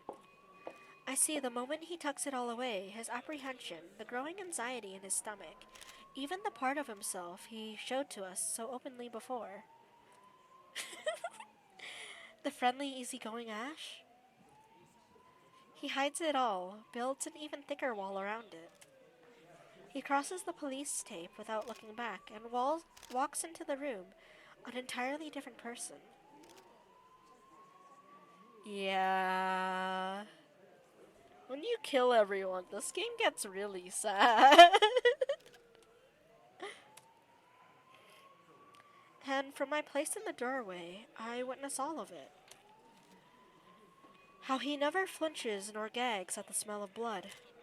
How he studies and takes everything in with a straight face.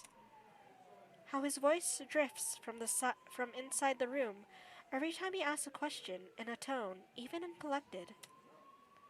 How he even checks the victims, Isabella's lifeless body, without batting an eye, going about his work as if nothing ever happened at all.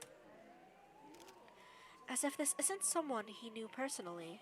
Doesn't this faze you at all? Before long, Ashton goes back out the hallway, still the same impassive look on him. He waves someone over. Another officer? Forensics? Paramedic? After witnessing that, everything has become a daze for me. The next thing I know, someone is draping a blanket over my shoulders. Make sure she's okay and calm enough before they start taking her statement. I don't protest when the medic starts leading me downstairs. She's speaking in hushed tones about an ambulance, though I don't understand much from it. Then there's a thump. Muffled. Dull. Enough for me to miss it. Have I not looked back? And the sight that greets me upon doing so is what leaves a mark in my memory before descending down the stairs. There, Ashton stands with his back turned away from me, his shoulders shaking, a fist clenched firmly against the wall. And just like that, I have my answer. Does this faze him? No. He's worked plenty of cases before this one. He's almost got a decade of experience on that. Nothing's new in seeing and dealing with a dead body for him. But it hurts him. This hurts him more than anything. Things are less busy when the paramedic guides me downstairs. By this time, the entire flat complex has been sealed off from any outsiders, though a considerable number of people has already flocked in front of the building. Reporters, gossips, onlookers. The size of them will probably grow until the important-looking officers clear out from the area. Joy of joys. On the far side of the parking lot, a few officers interview some of the tenants, particularly the ones living closer to us. Some of them offer me pitying looks when I pass by, all of which I wish I do my best to ignore. I don't need them. Even the sympathetic smile the medic shoots my way, I return with less enthusiasm. She is, however, kind enough to escort me to get whatever I need. The investigators will be closing off the premises, while the forensics gather evidence, she informs me. And of all the things that cross my mind first, My mail. instead of any basic necessities someone in their right mind would think of first. Ridiculous. Yet she doesn't say anything, simply nods and tells me to lead the way. For that, I'm grateful. Sometimes the silence is enough. And sometimes familiar sounds are enough. Even something as simple as the creaking of an old mailbox, once I pull its lid down, and shuffling of paper against my fingers as I go through today's mail. Bills, brochures, a letter for Mom and Dad. I should probably call them, let them know. And another one of Isabella's mail wound up in my mailbox. I should probably give this. Oh. My hand tenses, fingers tracing the name, her name, printed in bold letters at the top left area of the envelope. This'll never reach her now. She'll never be able to read this now. A breathless chuckle, a ragged breath, a trembling hand over my mouth. Good night, Cappy. You should have used the sleep right after you raided me, to be honest. Thank you so much for the raid. And Toy is stinky. Yes, yes. Then for the first time tonight, tears well up from deep within.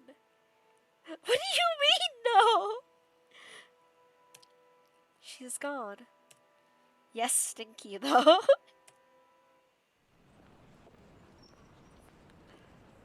The following morning arrives unlike any other day before it, glaringly bright and clear. Good night, Cappy. Sleep well. I hope that game didn't scar you too much. Yes, yes. The fact that it comes with an extra helping of the unusual October weather doesn't help either.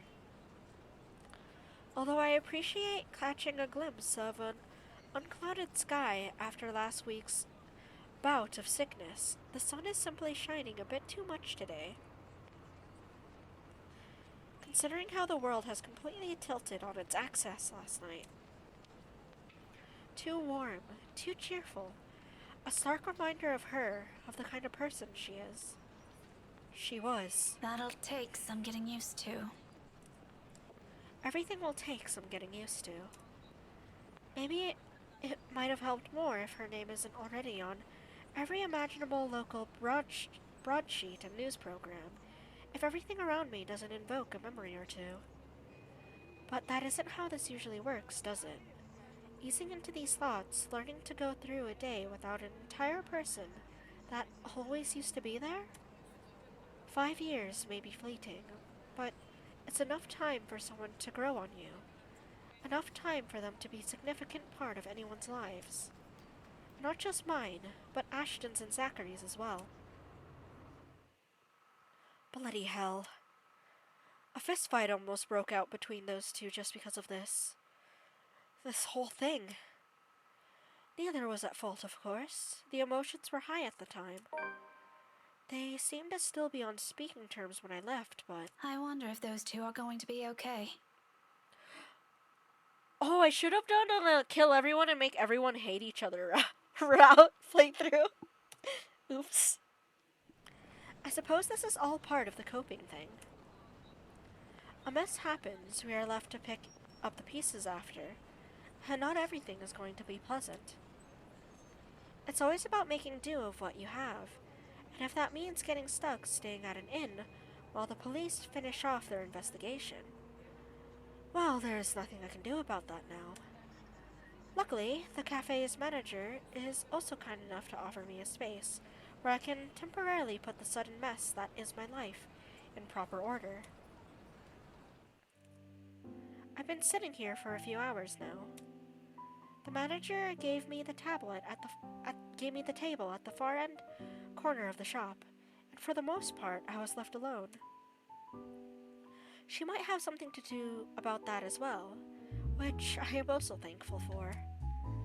Were it not for her, what's left of my morning and the rest of my afternoon might not have gone as uneventful as it did. By sunset, I've already downed a few cups of coffee, informed St. Gardet I'll be taking a leave of absence today, and finished much of the tasks I've got scheduled today. Still pretty productive when everything's taken into account. All that's left for me to deal with is the mail, specifically the letter addressed for Mum and Da, then the call I have to make because of it. I've been ignoring it the whole day, putting it off for one reason or another. Worried, afraid of what they'll hear in my voice after last night. Of course, it's not like I'm not used to being caught in situations like this, or having to deliver news while feeling under the weather. This isn't the first time, after all. Over the years, this has been some sort of tradition, because their time in the academy naturally brought with it some connections. People from other fields, art, science, business, politics, you name it. Along with it are occasional invitations to parties or some gatherings. This one, though, gives off a much personal vibe. Letters like this usually come from old students, people who have grown fond of my parents, and they, in turn, treat like children of their own. I've met only a few of them. Most have moved on to become successful in their chosen careers, and little letters like this are their way of expressing gratitude. It's the only thing Mum and Da are proud of, rightfully so, and I'm happy for them. But there are times I wish they'll remember they have a daughter here. The real one. It's not like they both didn't raise me well and provided for me. They did. I wouldn't be where I am now if it weren't for their hard work. And like a dutiful child, I did everything I can to give it back.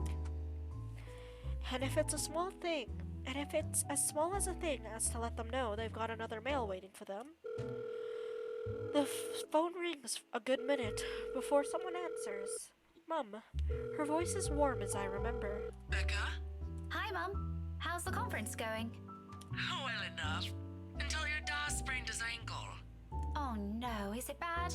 I'm alright. In case anyone in this family cares to listen, I'm alright. Very much alive, darling.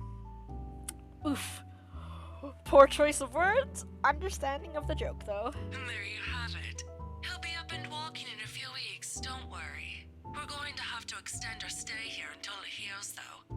Is something the matter? Nothing big. Just that mail arrived for you. I got it last night, but things happened. A lie. Thankfully, she doesn't notice. Although, if I'm going to be honest, a small part of me yearns for her to do so and ask me about it. But I put down that idea almost as soon as it surfaces. I couldn't make them fret. They're busy. What does it say? Raise your glasses, give cheers to the good times, blah blah. Becca Manners. That isn't how I taught you to read. Sorry. You are cordially... it's an invitation, Mum, for a housewarming party. From, Hana? The name rings a bell, though at the moment I can't recall when or where I've heard it recently. It must be nothing too important if I didn't bother committing it to memory. There are a lot of Hanas in the world, so who knows? Hana.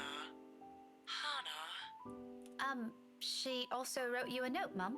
It says you used to be her private tutor at the Evans mansion, and that she misses you and would love to see you two again. It makes my heart clench to read another openly say those words to them, the same ones I want to tell them. I want to see you too. It's been years since we've been together as a family, and if there's one thing that hasn't changed from childhood, it's that Mom and Da are still busy with their respective careers. Out of the country, away on some meeting or symposium, something for months on end. It only grew more frequent with the years until I'm old enough to live on my own. I'd like to think that's how I've become independent at such an early age. They've always praised me for that. At times, I wish they didn't. Evans? Oh, I remember now. Honey, it's Hannah. Hannah Evans. Remember? Bright girl, 2 years older than Becca? Didn't she get married a few years ago? 7 now, I think.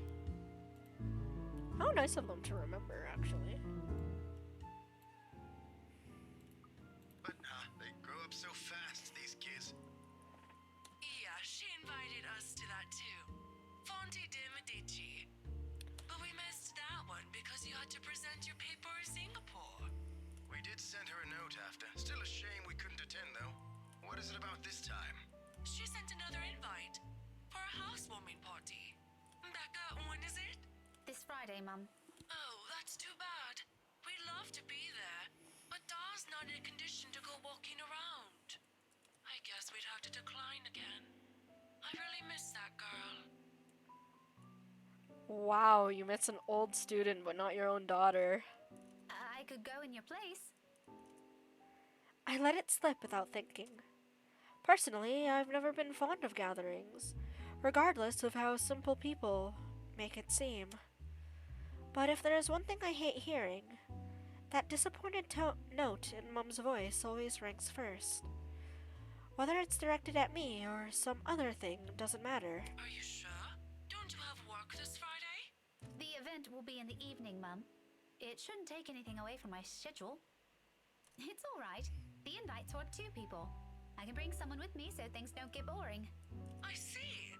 Maybe you can also invite Ashton? Mum, that's a sure no from him. He hates attending parties. But I'll see what I can do. If not, I can always bring... Oof. I can always bring Isabella with me, is what I'd say. What I've gotten into the habit of saying recently. Turns out I'm going to have to grow out of that sooner than expected. Hastily, I correct myself before they note anything amiss in my tone. I can always go alone. I'm a big girl now, I can handle these things. This isn't too much of a big deal. Okay, if it's not going to be a big problem for you, I don't see why not. We owe you this one, darling. No problem, Mum. I'll even say hi to Hannah for you. Please do. And let her know we'd love to see her once we're back in the city. Leave her our number or something. I will. But you know, the 2 of you would have become really good friends. Don't you remember? You met with her once. If my memory serves me right, you were 12 then? This, too, I can't recall. It's probably one of those meetings where we only talked a bit before going our ways. If she did leave an impression, I'm pretty sure I would have written about it somewhere, or at least recognized her name. As it is, the only people I recognize clearly from that time in my life is Ashton and Mandy. To some extent. Mom must have sensed my confusion because she laughs. Don't push yourself too hard, darling. Really, it felt like having 2 daughters back then. Sometimes I wish they didn't send her away to boarding school. But well, you know how often that goes with them. Still, try talking to her while you're there. Oh, we'll see. I'll let you know what happens after. I'm looking forward to it, darling. Take care of yourself. Will do. You too, Mum. Bye. Tell Da to be careful next time. She chuckles then. A heavy one, tender, and always light on my ears. She may be a stern teacher, but This is the part of her I love the most. The sound of it still echoes even as our call comes to an abrupt end, bringing with it a memory from so many years ago. When life and responsibilities that accompany adulthood are things far from our minds. If given the chance, I would love to go back to those. I don't dwell on it though, shaking it all away almost as soon as the memory forms, a clear picture in my head. I've always wondered how Isabella can easily pretend everything's normal over a phone call, then bounce back to her usual self immediately after. I've seen her do it plenty of times. For me, it just drains whatever energy I have. Soon, I'm leaning forward on the table, cushioning my head against my arms and closing my eyes. The last sound I hear is the news, the same headline from this morning. The authorities are still trying to find the cause of death for all the victims. Early investigation revealed most of them were employed under Briar Realty Corporation at the time of death. Meanwhile, BRC has refused to comment on this. Before I drift off to sleep, something reeks. A heavy, festering scent clinging to the air, wrapping itself around me like tendrils I'm unable to shake off. Like fingers curling around my neck, twisting, winding, winding. I can almost taste it in my mouth. At my feet, water laps against my ankles, and with every step, every ripple created, the stench only grows stronger. But I push on, pulled further by an indistinct voice in the distance. No, I'm not at the office. Oh, never mind. We're not safe. Not anywhere. The clutter that greets me inside is familiar. The empty noodle cups stacked on one end, yet to be disposed of for some mundane reason. The pile of clothes to be pressed and folded. She'll get to it later, she promised. Files and papers strewn around about the limited space she has, all because she needs to take her work home sometimes. You didn't see what's in her room. That's not something another human being would do. Come on, Rebecca. You have to believe me this time. It's stronger here. The smell. More suffocating. More invading. But there, at the far corner, she sits, bent over the mess littering the top of her work desk, nose almost touching the papers on it. I call out to her. Once. Twice. My voice only brimming with anger and frustration. You're still not going to believe me, even if someone else already died, no? She does not respond. Something heavy lodges itself to my throat. The sound of my heartbeat thrashes against my ears. With a trembling hand, I reach for her shoulder, and as gently as I can, I turn her around. No, I'm sorry. Wake up, please. Wake up. Sweetie.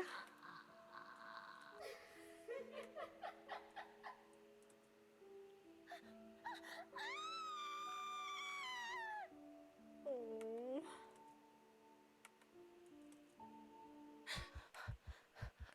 I wake up with a gasp. With my heart hammering hard against my chest and my lungs threatening to strain themselves from sheer force of breathing. Stop. Stop thinking about it, Becca.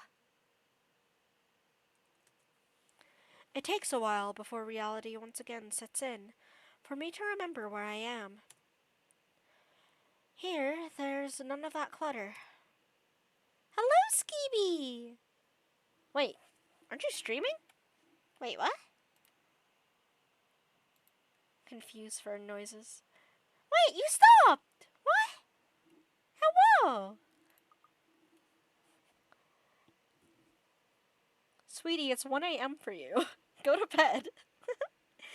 No unkept beds she keeps forgetting to put in order. No papers littering every other surface my eyes can reach. No clothes left in a jumbled pile somewhere. No empty instant noodle cups I used to remind her to clean up every other day. Only tables carefully laid out for the customers, the soundless whirl of the ceiling fans above, the murmurs of people dining in, and the strong fragrance of coffee and freshly baked pastries. A sense of a sense a sense of sharp relief overcomes me, and a long-held breath escapes. It'll pass. This'll pass. Close by, I can sense the manager eyeing me with a concerned glance. Beside her, the night shift guy at the counter is doing the same thing, his eyes darting from the telly in their kitchen and me. I brush it all away with a wave of my hand, and start gathering my things. I am out the door and into the busy Luxembourg night streets before they begin asking questions. Before yesterday's ghosts can catch up to me. And yet, I end up back here. It's quiet now. From where I stand on the opposite side of the street, only the forensics and the scene investigators are moving in and out of the place. There are a few onlookers, sure, but none of them dare come close unlike the last time. Some reporters are still asking the on-duty questions, jotting down notes from time to time, taking curious glances around. But otherwise, everything's peaceful in the area, despite the hubbub this morning. If I squint, I can probably pretend things have gone back to normal after a day. However, until now, the memories are fresh. Even the smell of blood seems to linger in the air, holding on to it. Clinging to the pen pen! Hello!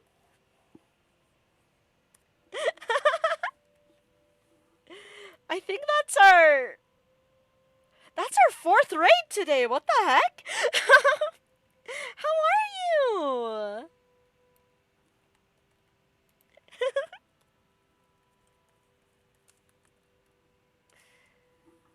I hope you were having a fun stream.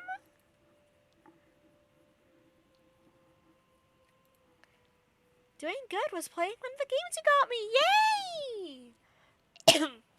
I hope you're enjoying it. Let's go.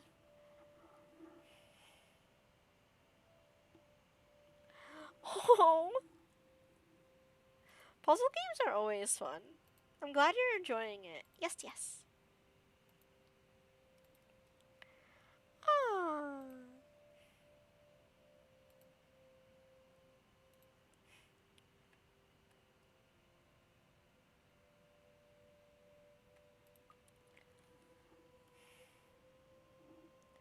But yeah, thank you so much for the raid again.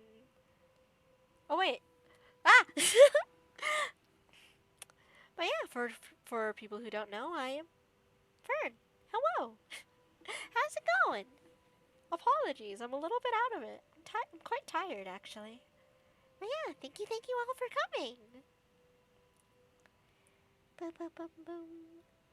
Even the smell of blood seems to linger in the air, holding on to it, clinging to it like a bitter reminder of what we lost in a single night. Cravens. The smell is yet to wash out of my hands. From my hands. I've tried. I've burned through a whole bottle of soap at the inn, only for the scent to last no more than a few hours. But yeah, Ate Pen Pen, you should rest now. It must be pretty late.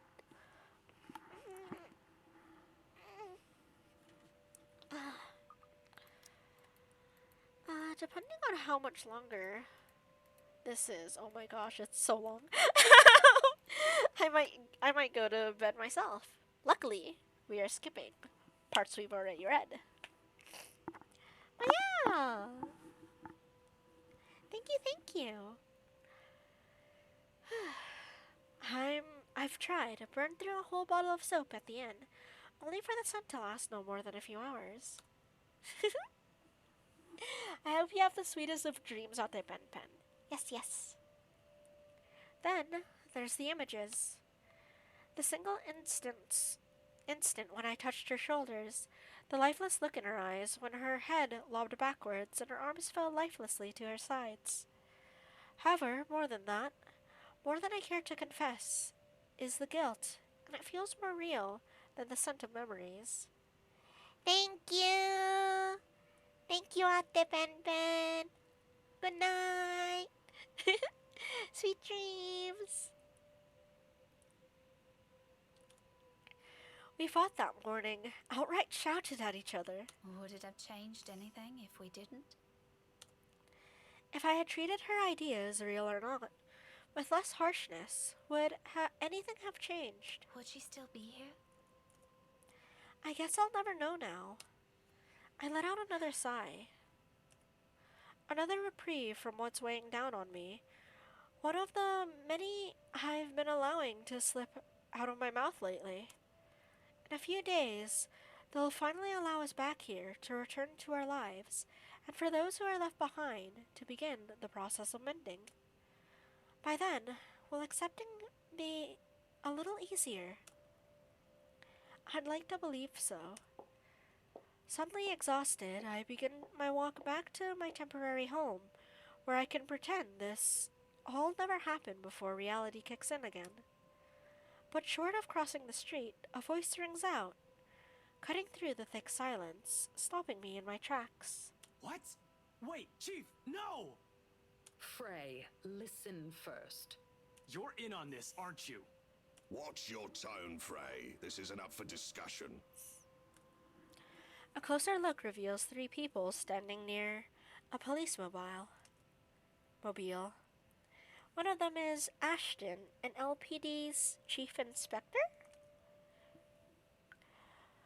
The mobile blocks my view of the third person, but judging from the voice alone, it's Inspector Abigail.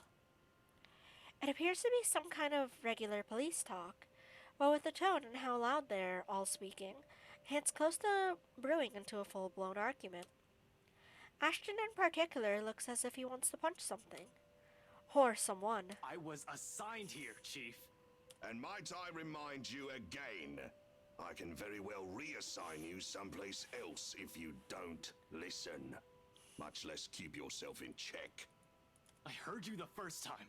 I just don't see why there's a need for this. I'm doing my job, aren't I? Course you don't see it. Should I give you a quick briefing? You snapped at a grand total of 5 people today. 5. Record-breaking, really, when it was at 0 before. That doesn't count the ones from the forensics company, by the way. No one's asking, Abigail. Oh. Have you taken a look at yourself since this morning? I think Officer Carl might be a little afraid of you now, in fact. First time you lashed out on him like that. Actually, that was the first time we ever heard you lash out at anyone, and I must admit that was quite a show while it lasted. I did not lash out at Officer Carl, or anyone. Sweetheart, I hate to break it to you, but you're lashing out right now. Stop exaggerating things. Oh, do you want to bet on that? Because I'm in serious need of cash right now. Christ, Abigail, I already told you it was just... Or is it because of the victim? I heard you were friends with her, but this is getting a bit out of hand for a friend, don't you think? Is there something you're not telling us? He falters into silence. A pained expression falls across his face as his hands clenched into fists. It doesn't last, but in that short second, I caught a glimpse of he's been thinking. What's been going through his mind the entire time? Just like the night before, and that last glimpse of him, with his back turned against me. But to see it up close, so openly displayed in front of people, is an entirely different thing. He's never one to let down his walls down.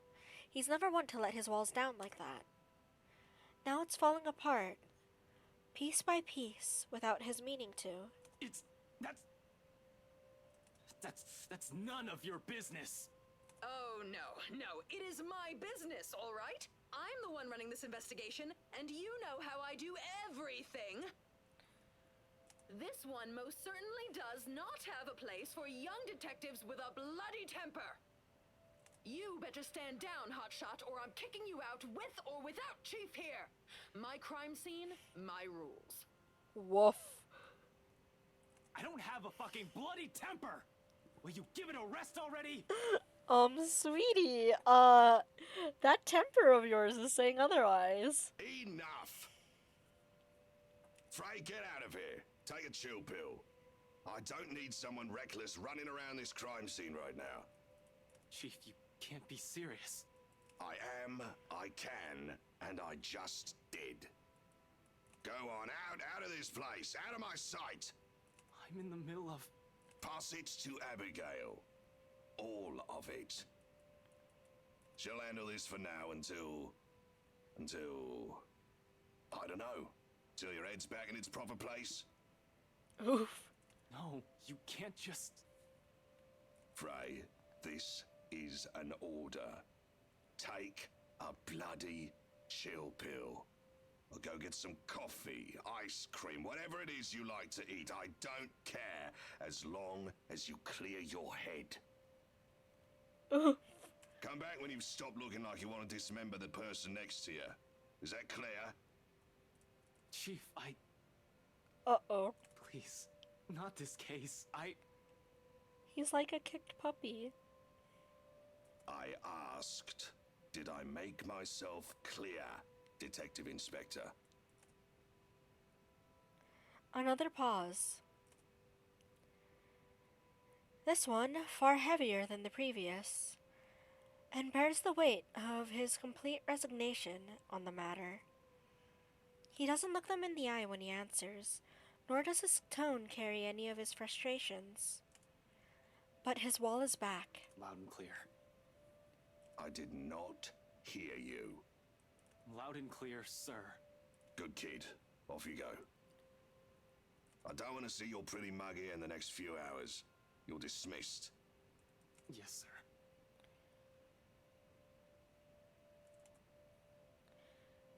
Except this time, it has been rebuilt in the wrong place at the wrong time, for an entirely different reason. Knowing him, when it's like this, it won't hold long. Don't worry about missing out on anything. I'll keep you updated once you return, all right? Take a break for now. You haven't slept since last night. Thanks. They leave him after that with a pat on the back and nothing else. But anger and frustration together are cold, ugly things to carry, much less to swallow. For someone like Ashton, coping with it is a whole different uphill climb. He is not the kind that fades away with time, nor easily forgotten. It's the sort that he keeps close, allows to fester and drive him. But when does that work? When all of what keeps his mind occupied is taken from him. He's nothing but lost. That anger, too, loses direction. So he fumes, stalks off to some place where he can be alone, where he can find something to vent out on, where people won't see more of him beyond what he chooses to show.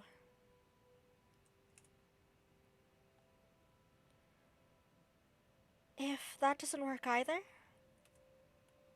he'll go back to the first step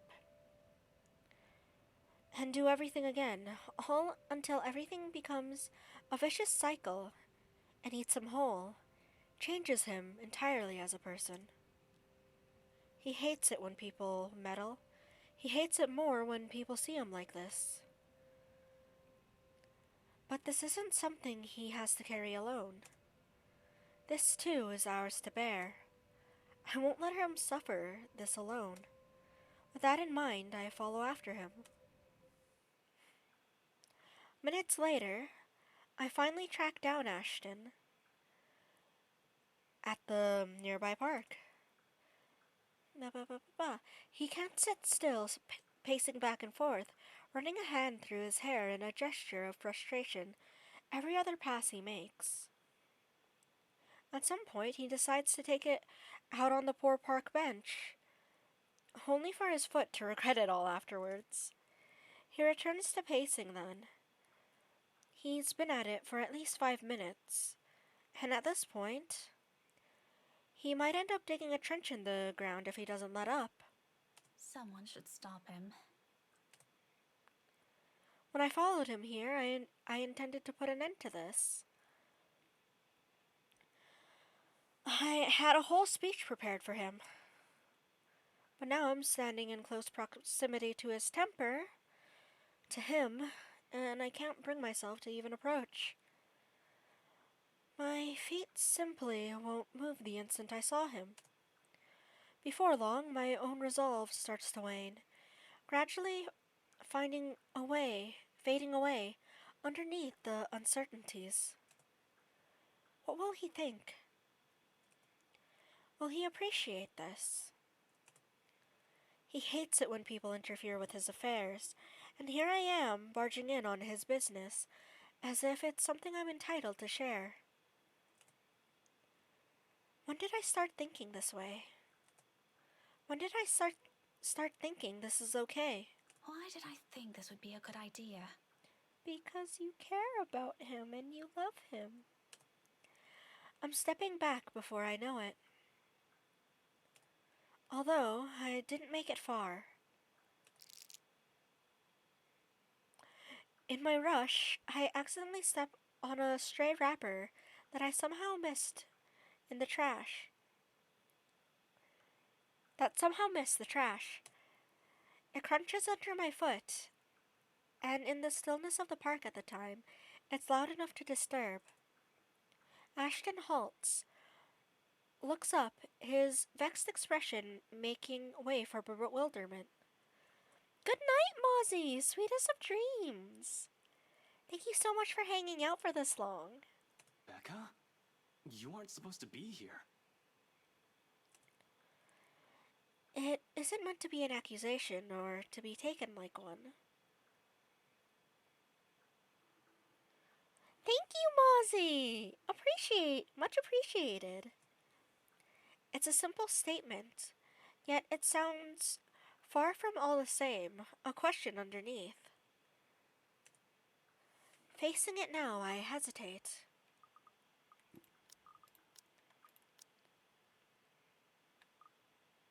Tell the truth? I heard, you know. Ah, you didn't like that! Stinky. Stinky Ashton. Fine, I'll lie to you. Fine, Ashton, I'll lie to you. Doesn't feel good to lie. I don't like it. Stinky. For all my bravo, for all the things I keep telling myself, I don't want to answer the unspoken question in it, nor face his anger and sorrow, or what I see beyond it. We may be in the same boat, but we have our own ways of dealing with this, of living through this until we get a sense of normalcy back. But I also know I can't leave him with these ghosts. Pun intended. So I talk.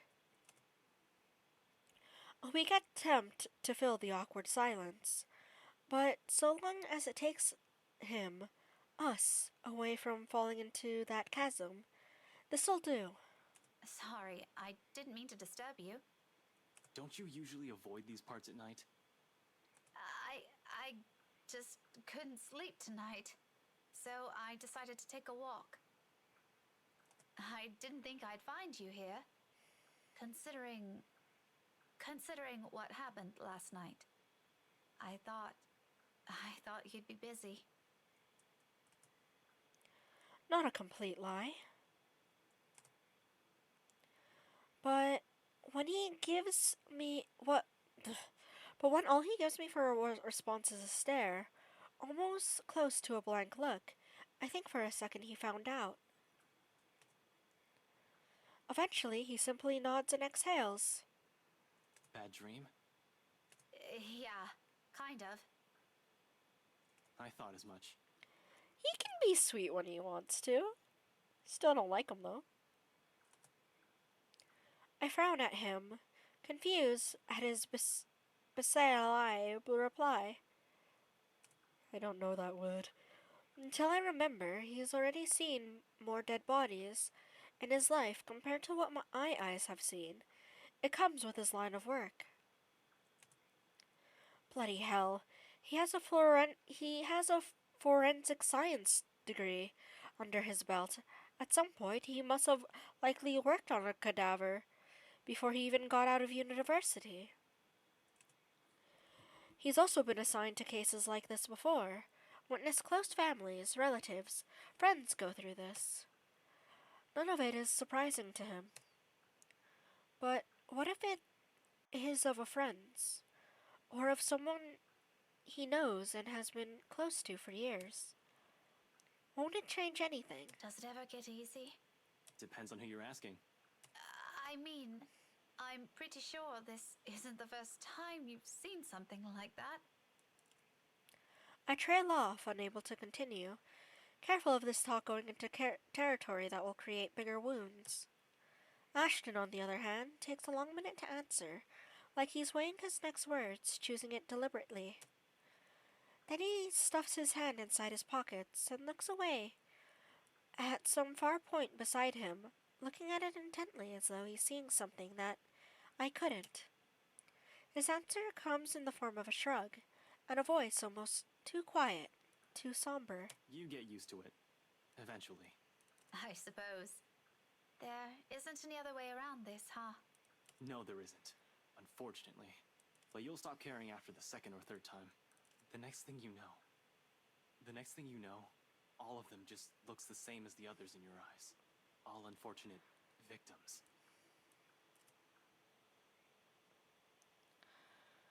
Perhaps it is his tone, or his manner of avoiding my eyes when he says that. But before I can think on it, choose my words in the same careful way he did earlier, I let my emotions get ahead of me. Hold on. Wait. Is that what this is, then? What she is now? To you? Just a victim? Just some dead body? People cope in different ways, my dude.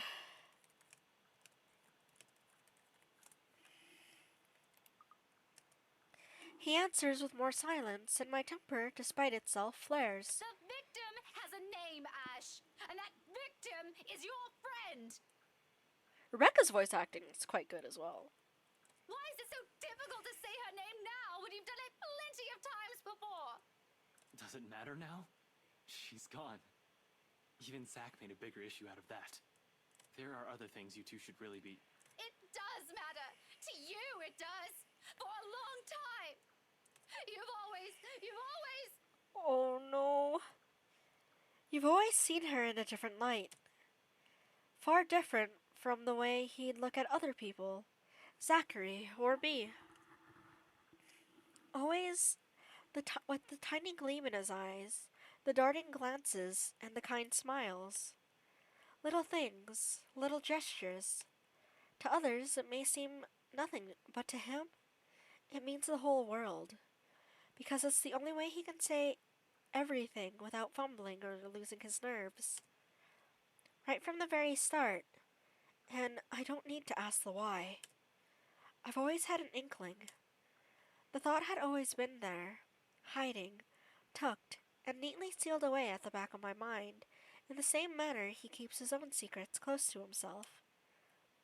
Which is why when he swallows hard, allows his arms to fall limp to his sides, and shifts his gaze away, there's no jolt, no surprise in me.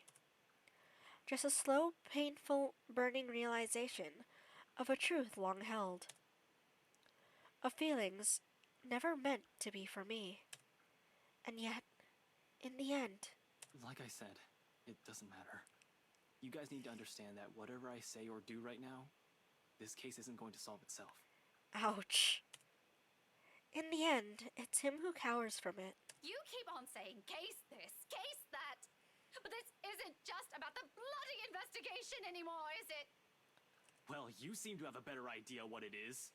Why don't you lay it all out to me, so I'll understand? Maybe I'm missing something. Because honestly, I don't know what else this could be, other than what we've been telling the press. A fucking homicide case. The victim was murdered, and if you bring up that stupid letter again... Is she gonna yell you loved her? Will you quit saying that? Well, what do you want me to say then? Stop lying to yourself! I'm lying? Becca, look here. No! Enough! Enough with your cool act! I'm having none of it! You listen, and you listen good! Stop this! Stop lying! Stop telling yourself everything and this is normal for you! Because it's not! It never was! It never will be! Rebecca, I think you need to calm down. Stop pretending Isabella no longer equates into all of this just because she's gone! Because that is a big, fat lie coming from you! She matters because it's her! She always did! No one else! Oh. Or you. She always did. Ow. The very meaning behind it freezes him into place, and any excuses or diversion dies on his tongue. There's more to it, however. Beyond his unmoving stance and his sudden, unfocused stare, there's understanding and fear. He's aware I'm right, and every word I'm about to articulate are the very same ones he's been avoiding. Oh no. But these need to be said, even if it means having him face the unpleasant. Regardless of what you're telling me or Zachary, I know that out of all of us, you're the one taking this the hardest. I allow my voice to fade. Into the night, into the chilly air blowing in the distance. Between us, cold, sharp, unforgiving, much like the truths we have to face. Ashton is silent for quite some time, but the earlier shock in his face has given way to something flaccid, subdued. And when that silence becomes too unbearable for him as well, he forces himself to move, to pace. Treading the ground once again, one perturbed footstep after another, and running a furious hand to his hair before dropping it to his side. Later, when that too turns inadequate, he gives the park bench another good kick.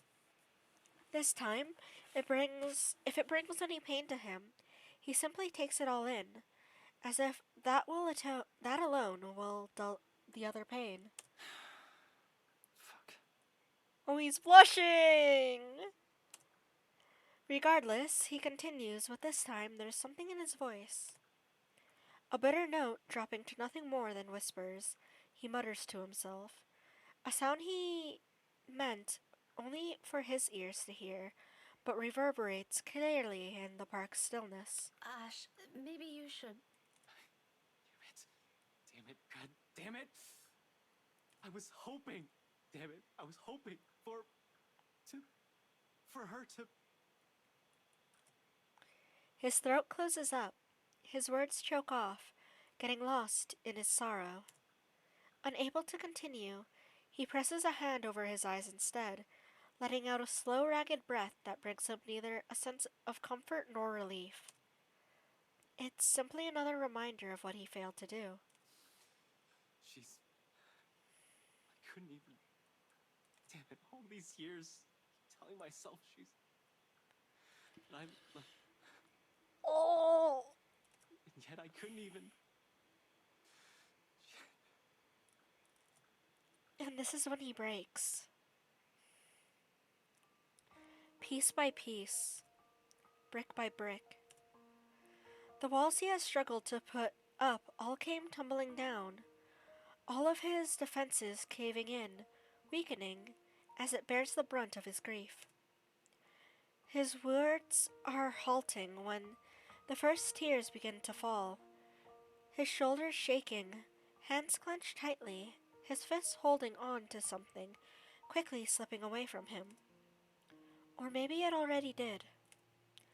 Maybe this comes from all those missed opportunities. Her departure took it all with her, and what he's clinging to right now are merely the fragments. Remnants of all the what ifs and should haves. I knew this was going to be a difficult case. The moment I saw it, I knew. barely any evidence. Not even a sign of someone else breaking in. And she's just there. I've been at this since last night, and I couldn't find anything that would help. I hate this. I hate feeling this stupid, this helpless. I can't even begin to imagine what she felt before she... Figures, huh? Turns out I'll mess this up too, huh? In truth, I do not know how to answer that, or if he's expecting anything from me. It's one of those questions where there's really no exact answer to. Same with those little regrets now surfacing, lingering. Any other day, I'd tell him exactly how I see it without wavering. That no matter how, there's no way we could have prepared for this. No way we could have known things would lead to this. But those opinions are better left for another day, when we're hurting less, when we aren't reeling from what has been haphazardly thrown at us. After all, platitudes tend to cease their usefulness at some point. And in its place, I have nothing else to offer but a shoulder to cry on. We're an awkward fit like this, with his trembling shoulders and short heaving breaths. Although he allows it, he doesn't return the gesture, nor do I expect him to do so. Unlike Isabella, who has always been open and free with her fondness for people, personal space has always been a matter of importance for the two of us. Ashton, most of all. But for the time being, this'll do. Vamport, you're an idiot. Oh. Of course I know how you're feeling about this. Who do you think I am? We grew up together, didn't we? I know you better than anyone. Stop forgetting stuff like that. Drill it into your head if you must.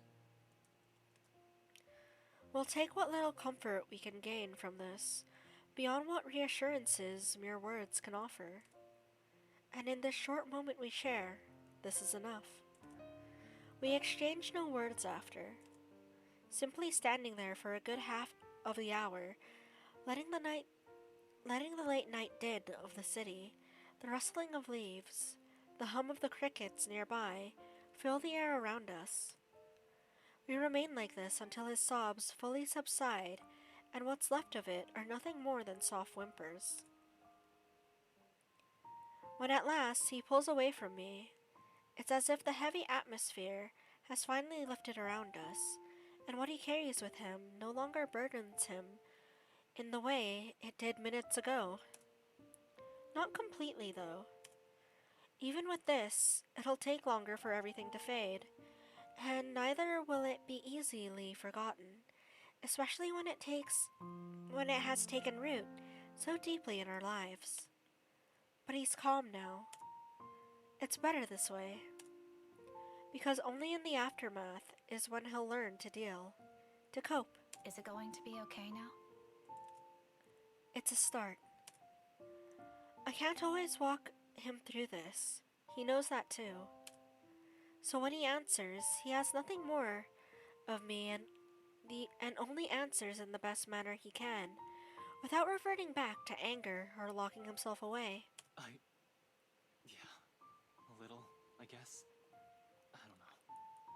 This is... It'll take some time. There's still the investigation and the evidence, if we can even find any. Plus, the lab still has to test everything. Ash, I'm not asking about the case, although that's important. Trust me, I want to know who did this as much as you do. At least then, I'll have a proper reason to hit someone. But I'm asking about you. Are you going to be okay? Another mirthless expression flickers shortly across his features before he looks away, his eyes focusing on some distant area of the park. There's a hint of yearning in them, probably searching for that one person who could never be here from now on. It's gone, and he's already thinking. And he's already talking in the next second before I can prompt him. I'll be fine. A bit of adjustment here and there, maybe. I'll be okay. I've survived worse things. Okay. Ah! No! I doubt he believes those. I don't question him further on it. And neither does he let me. But yeah, just because you've survived worse things doesn't mean that it doesn't hurt. I remember I've told myself that a few times. I've survived worse things, thus it shouldn't matter anymore. That is a lie. You know what this needs?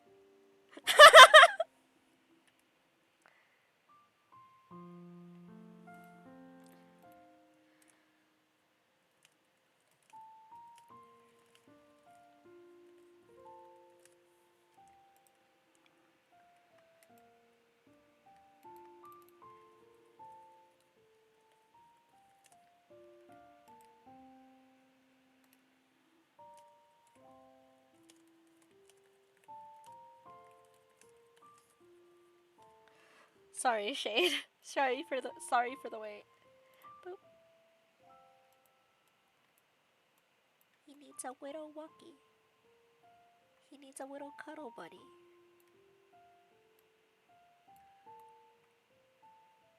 A widow Wookie.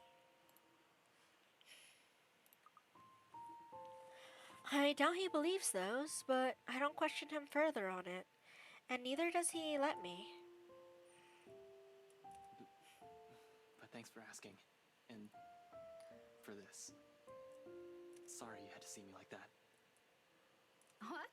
Don't be so embarrassed about it now. This isn't the first time, remember? Back in secondary? If I recall, someone had to snap you out of that sulk, too. Yeah. No. Don't remind me. And don't sound so proud of it. Why not? I mean, you've done more embarrassing things in front of other people, and I always have to... That's the point. It's embarrassing. Oh, come on. Now you're feeling ashamed about it? For the record, there's nothing wrong with it. Yeah, I'm aware of that. But let's just leave it there, Becca. And if you can, if possible, can you not... Don't mention this to Zach. For now. I'll never hear the end of it. There are a lot of things he intentionally leaves out in that. So many things he refuses to tell. And it's all being hidden under that false front. His hesitance alone, the shift in his tone from that banter speaks volumes. Zachary has never been one to easily judge people. It's part of the reason why Ashton hangs out with him, despite their rather disastrous first meeting. The big guy learning about this little episode won't make any difference, nor even change things around them. It's just one of the many things they learn to accept, or in some cases, tolerate about each other. Of course, it doesn't mean things like this. It doesn't mean things like the punching incident this morning never occurs. That doesn't mean it can't be easily fixed, though. Sometimes all they need is a little push. Kids. Zachary will understand. Yeah, I know that. But I'd rather talk to him in person first. About other things. And when we're in better terms, maybe we can laugh about this. But right now... I won't mention anything. Don't worry. Though, like I said, Zachary will understand. You are just doing your job, and that kind of news isn't easy to swallow. Anyone would have reacted that way, even if it's someone like Zach. In fact, if I didn't know the big guy, he's probably feeling guilty about it like you're doing now. Trust me, it'll be okay. He merely smiles in reply, strained and a bit awkward, but I take it for everything it stands for right now. Today and in the next, a little drop of optimism could do us some good. Even if things appear a wee bit bleaker than it should be, or were people rarely inclined to hope blindly. The kind of predisposition has always been Isabella or Zach's department, never from us who sticks to facts and what we see in front of us. But this time, taking a page from their book isn't so bad. What is there left to lose? We don't stay long.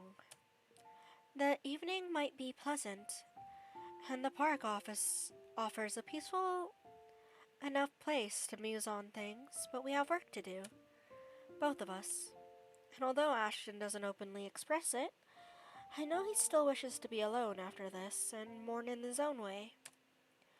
The heaviest of his burden might have already been lifted, but there are parts he continues to hold close, bits and pieces more difficult to let go of. Those are the ones I can never reach, and in spite of the fact that the mere thought of it sends my heart clenching, I can't bring myself to begrudge him over it. In this way, we are the same. Some wounds simply take longer to heal, which is why I don't stop him, and quietly we part ways.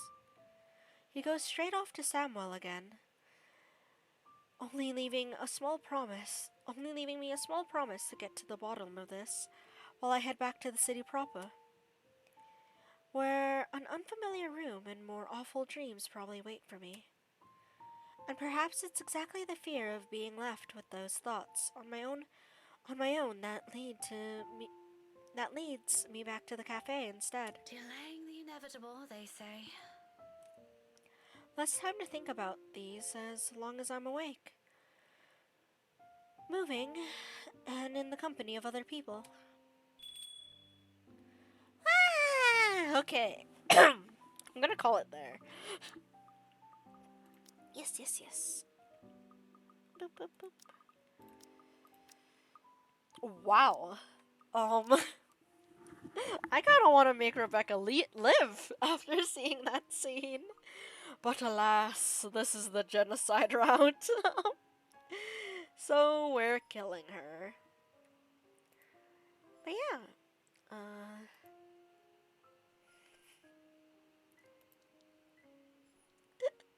I don't know anyone. But yeah, that's it for me. I hope you guys have a wonderful day, night, morning, evening, wherever you are. Yeah.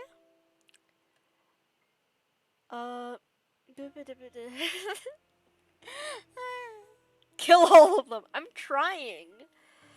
I was surprised that Hannah didn't die and instead got possessed. I was very confused. Okay. I didn't know she wasn't allowed to die. Okay. But yeah, good night, Shade. Thank you all so much for hanging out with me. I hope you guys have a wonderful day, night, morning, evening, or whatever. Yeah. Day, night, morning, evening, afternoon, wherever you are. Yeah. That's it for me. This has been Fran the Fern. Over and let out.